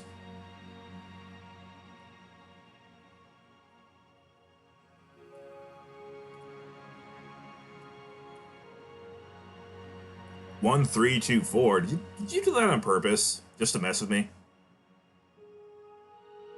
Chloe is here, away. Well, someone is lying with her username.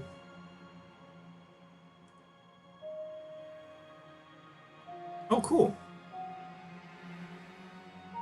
You can create an accretion disk. Okay. Sun. It's starting to get to be a tired formula, but don't worry, we'll. I'm doing this for you. Nobody wants to see my computer lag everything to hell and back. All right. So we're gonna keep shooting Ganymede into Earth. Of course, Earth didn't look like this back 4.5 billion years ago. It didn't look anything like this, but we're gonna pretend that it did.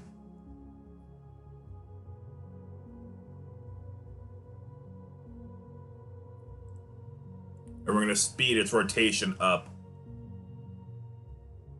to, I'm gonna say 11.3 hours.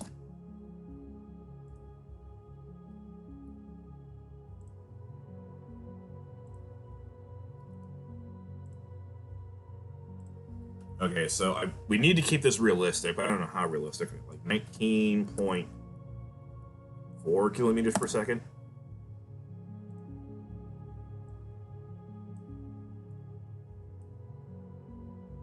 Alright, well, this is gonna hurt you, Earth. It's gonna hurt you a whole lot.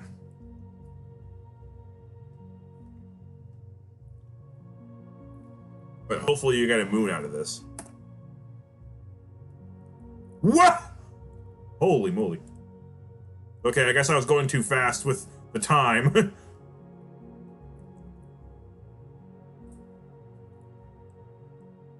Already? I think this is a pretty good start. I'm going to tell you why, though.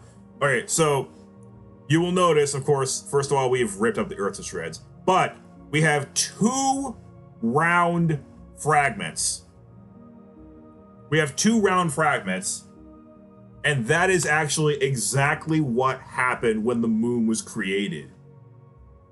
There were 2 round fragments that started to orbit the Earth, a whole lot closer than the moon does now, by the way, but they started orbiting the Earth at pretty much the same spot, and then eventually over time they just kind of merged into each other.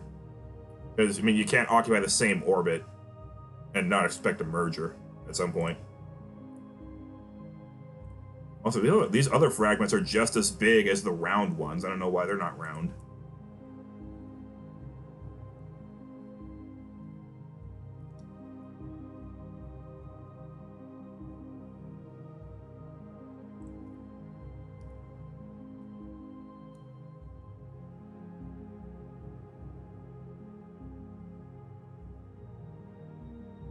First of all, let's check on Earth. Average surface temperature 435. That's about right.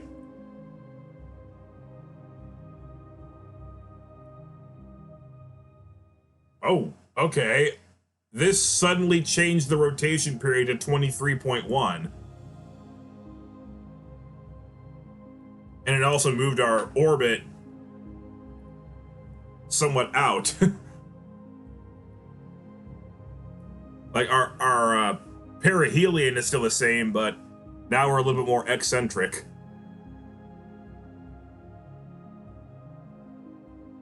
Oh, I guess my robot doesn't appreciate funny jokes. So actually, I think I've done really well. The temperature is about appropriate, and we started out with 11.3 as our rotation period, and now we're at 23.1, which is obviously very close to what we have today. And we have all those fragments, including 2 round ones, that hopefully will eventually become the moon. We have water as the plasma, but don't worry, there's more comets on the way during the heavy bombardment period. Earth similarity 43.4%. That's about right. Woo! Look at these 2 onion rings.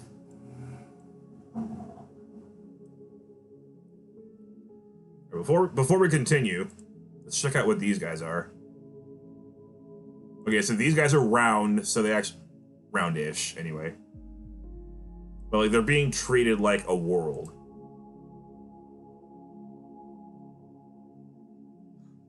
And look at that. Orbital parent, Earth.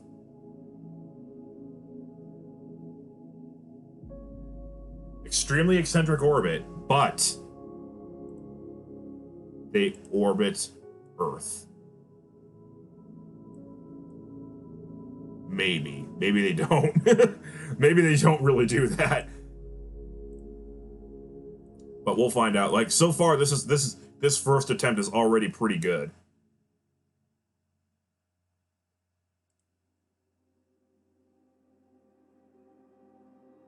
Of course, they're made of relatively Earth materials, which is what we want for the moon.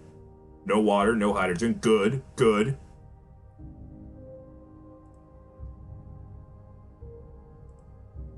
How about this guy? Pretty much the same, but a little hotter.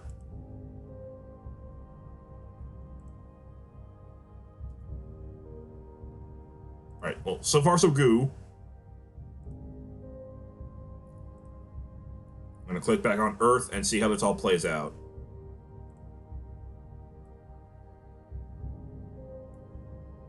Well, there they go. Okay. Get rid of all the riffraff. Now what? Oh boy. Okay, this is bad. I hecked up. Ouch.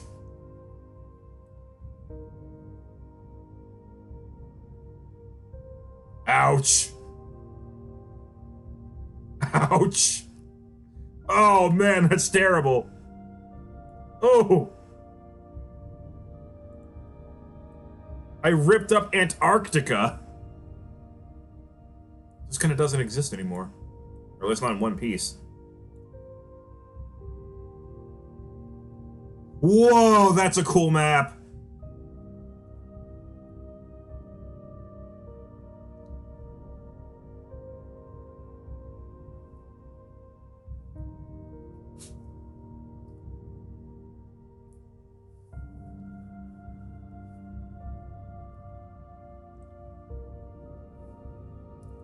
I'm taking a screenshot of this.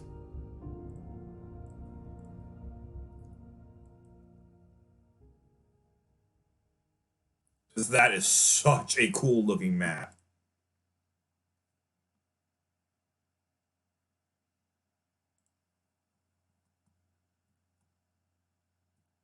Oh, we got more poker, huh?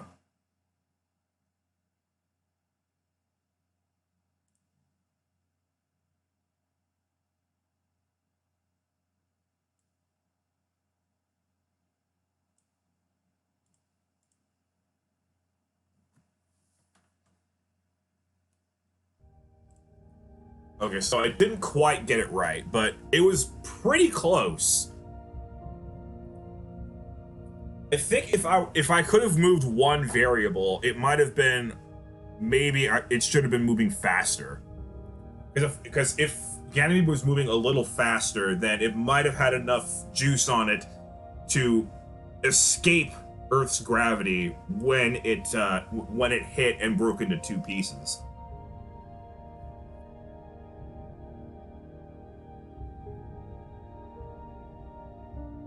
I have done the same poker typo.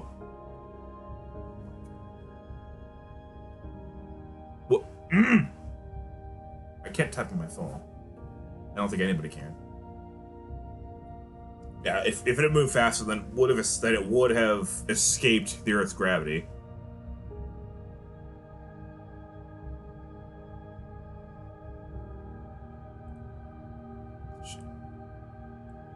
All right, so we came pretty close to getting it right, but not quite.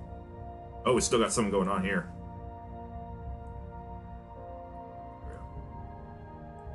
Alright, looks like all is said and done. I might try this again, because I didn't quite get it right, but I got pretty close. I might try it again later, but I don't have time for that right now. I gotta go move on to the Hell Zone grenade.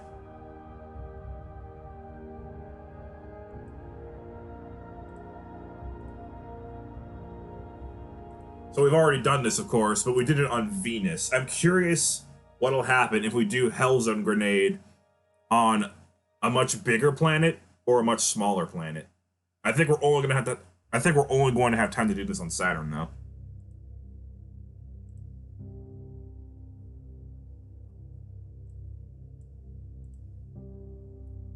Saturn.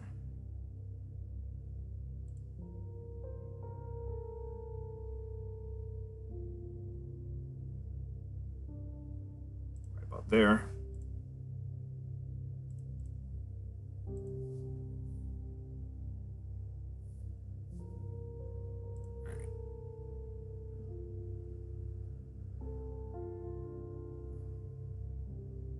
So,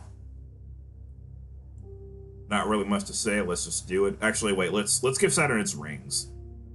We can also try and give it its moons. Actually, let's give Saturn its moons just to see how much they get hecked up. I'm not going to give it rings though, but it will have all its moons.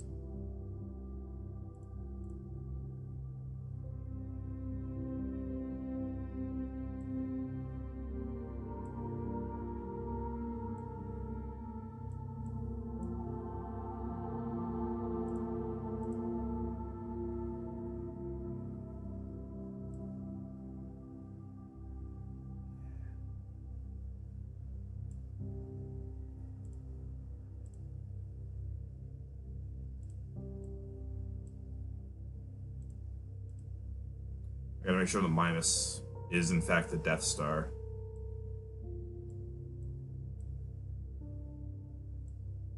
It looks more like the far side of the moon.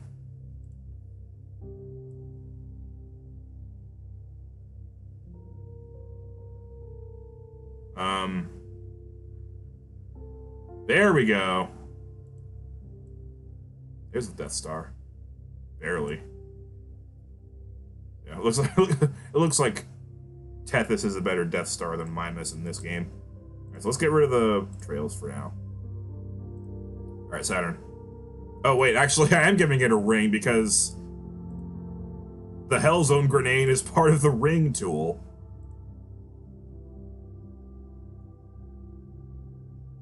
Moonsphere.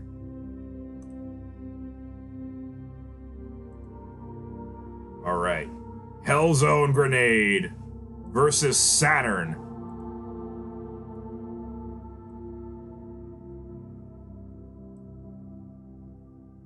Where there's already a bunch of little moons that these guys are just hecking up right now.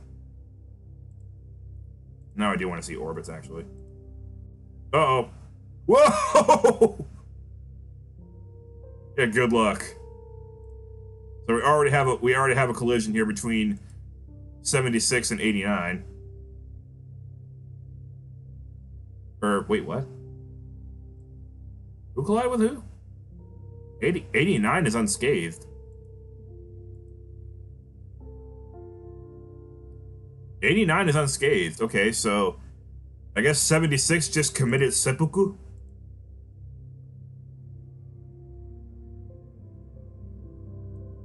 Wait, where are we here? Are we in the ecliptic?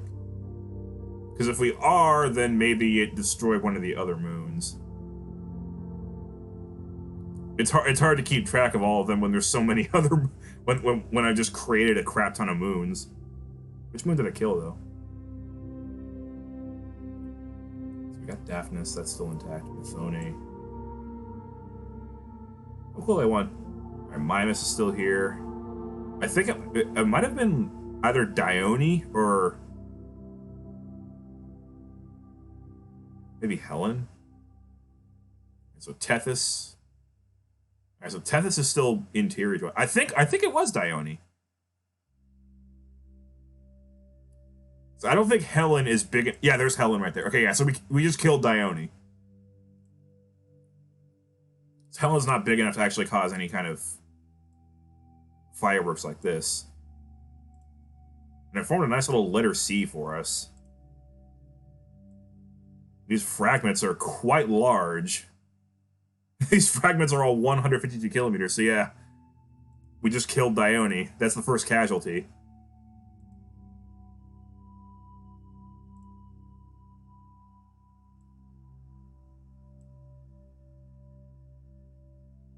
F in the chat for Dione. Or I guess a C in the chat for Dione. Press C to pay respects. Well, I guess we have no choice but what the hell? I just noticed that this thing is over 11,000 kilometers across. Are they all? Oh, they're all. Okay, so they're all gigantic. I should have looked at that. I should have looked into that. So yeah, that was Dione, and this moon is way bigger than any of the other moons here. I should have looked into that, but yeah, apparently if you just leave the default settings alone, all of your moons become really, really big if you're putting them around a really big planet.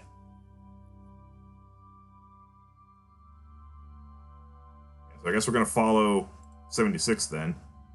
See what happens to it. Uh-oh. Whoa. Moons. Oh, there's a blow up.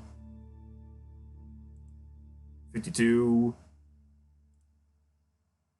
So I gotta. Oh, there's another collision happening right now. Yeah, I wanted to keep the moons at their regular size.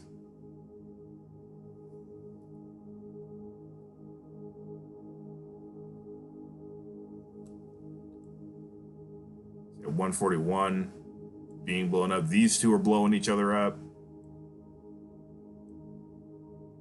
Head-on collisions, too. Will either one of them survive this?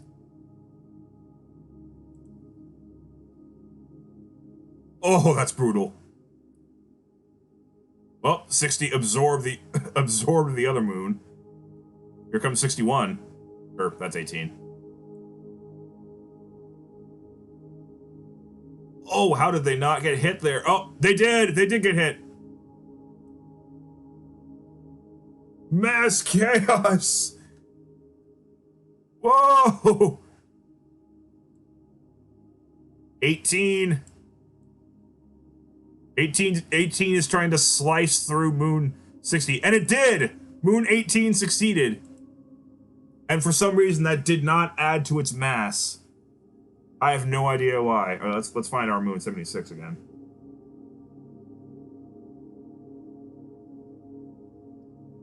Where is it? Did it die already?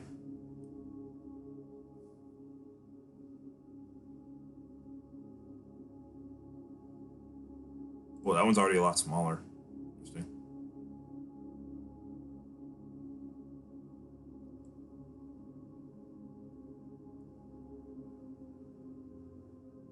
Wait, can I search for 76?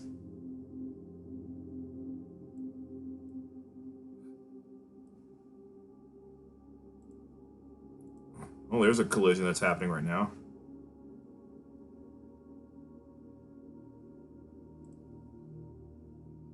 Or not.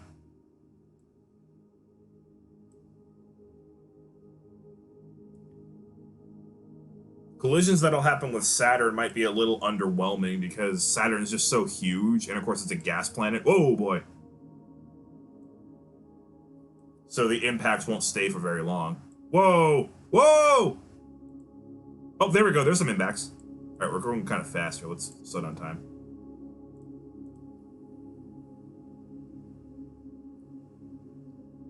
Where is Moon 76? There it is. Okay, we're not dead. We're not dead. Found it. And we appear to be unscathed so far.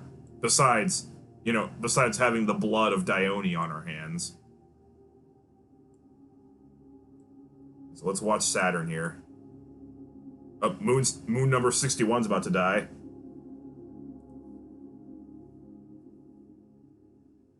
Oh, no, it didn't. Oh, it did. Because it hit another moon. See, look. Saturn's already healing. Gas planets, when they take damage, it's a lot less permanent.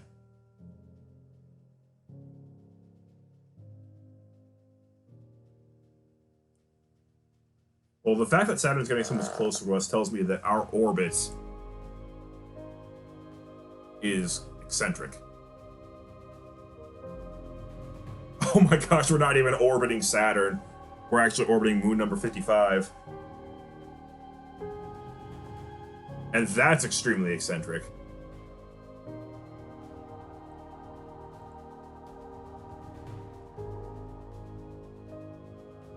Yeah, it kind of sucks that I didn't realize that the moons were automatically, like, they automatically change their mass depending on which planet they're orbiting.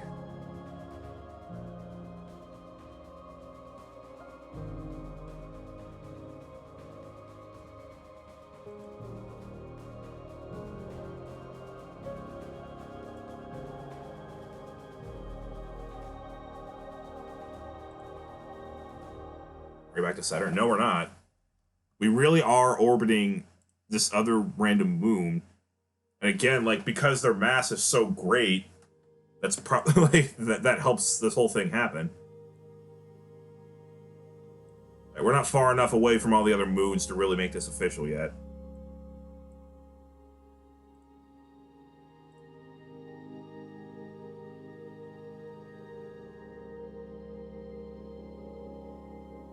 There's 55.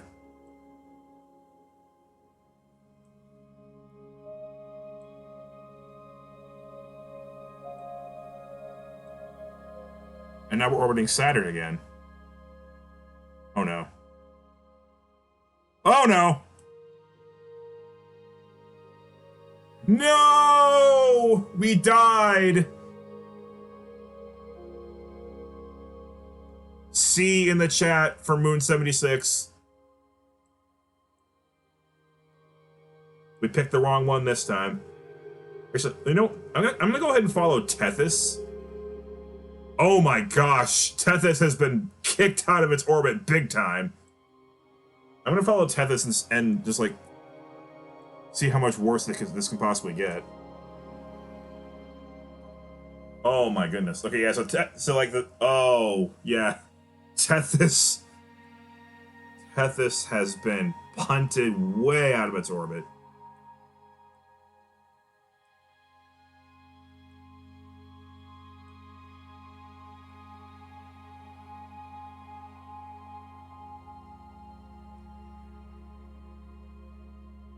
Now we're just gonna go ahead and watch this carnage from the vantage point of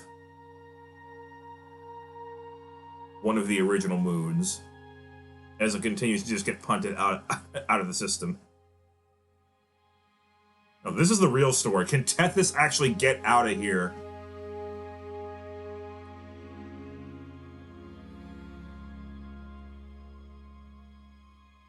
Before it blows up, because Tethys doesn't stand a chance if any of these moons come around. Uh-oh. Uh-oh. Whoa. This is actually kind of exciting. Oh no, we're being pulled toward Moon 57. That's not good. Does it look like we're being pulled there? Or maybe we're being pulled by Saturn. Because now some of the major axis is going down. Oh, yeah. I mean, all these moons are so big, so they keep pulling poor little Tethys around with it. It may never escape.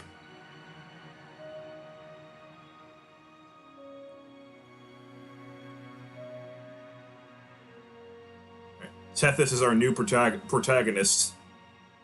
We all must cheer for Tethys.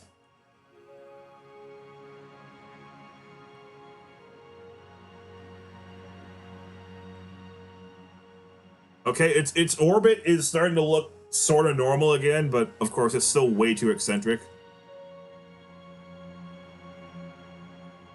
I don't see nearly as many moons blowing up as last time. Oh wow, that moon's way out of here. That one's probably already orbiting the sun. Oh no, it's orbiting a different moon. But how far is it away from here? The distance to you indicator here. Oh yeah, it's gone. That's way past the orbit of Iapetus.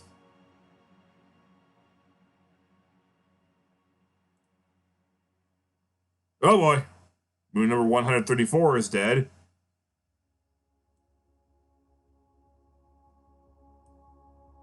Well, we're still orbiting Saturn. That's the good news. We haven't been sucked in by any of the moons. So yeah, some of these guys have already excused themselves.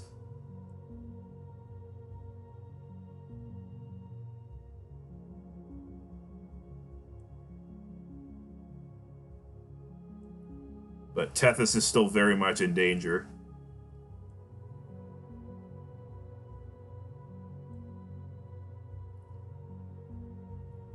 Good news is there's pretty much for certain no life forms anywhere on Tethys, so we're not actually messing with life. If we were following Enceladus, I'd be a lot more concerned. Because there could very well be an ecosystem of something on Enceladus. Probably not anything too substantial, but at least some kind of water microbes. Oh, passing that close to oh shoot. Passing that close to Saturn gave us a little bit of a velocity boost, which also pumped up the eccentricity.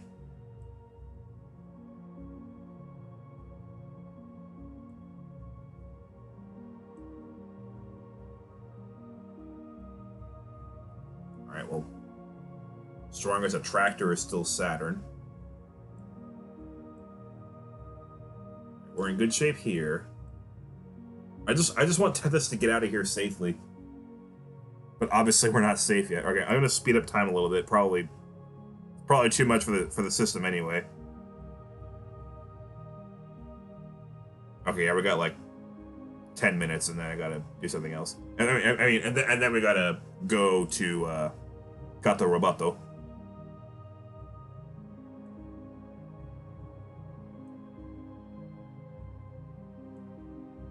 So apparently with a bigger planet, it gives them enough room to just kind of escape each other a little bit better. Not all of them, obviously. And there's a fresh impact.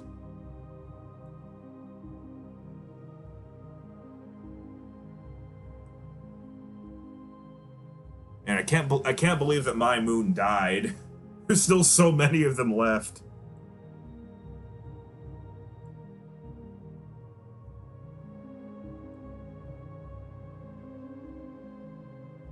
Oh, there's Melanthius. That crater right there.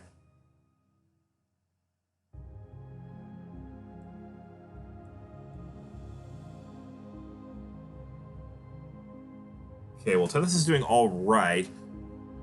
Eccentricity is going way up. Our apogee is now over 1,000,000 kilometers. Ooh, 61. Moon number 61 has been out for blood for a long time. Not just our blood, but the blood of a lot of other moons. I don't trust moon number 61.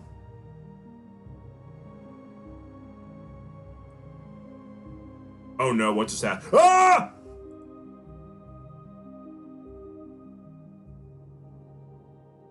We died.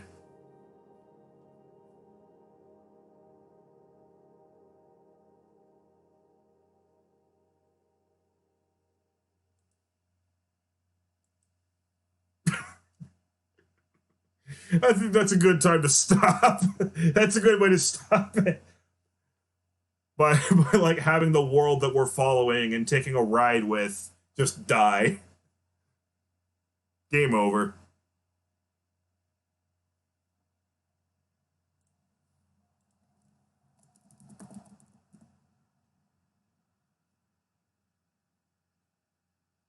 Do I not have that? Oh, shoot.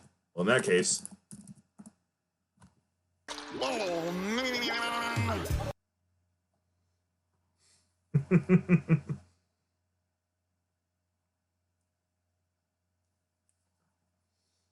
Alrighty, well, now we just wait for the short eternity for the game to shut off.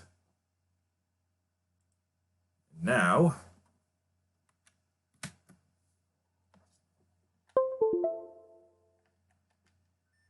Controller!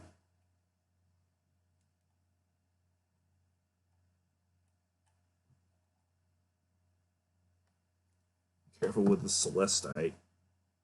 I mean, the Selenite. I can't believe it. You're incredible. Oh, I think it's already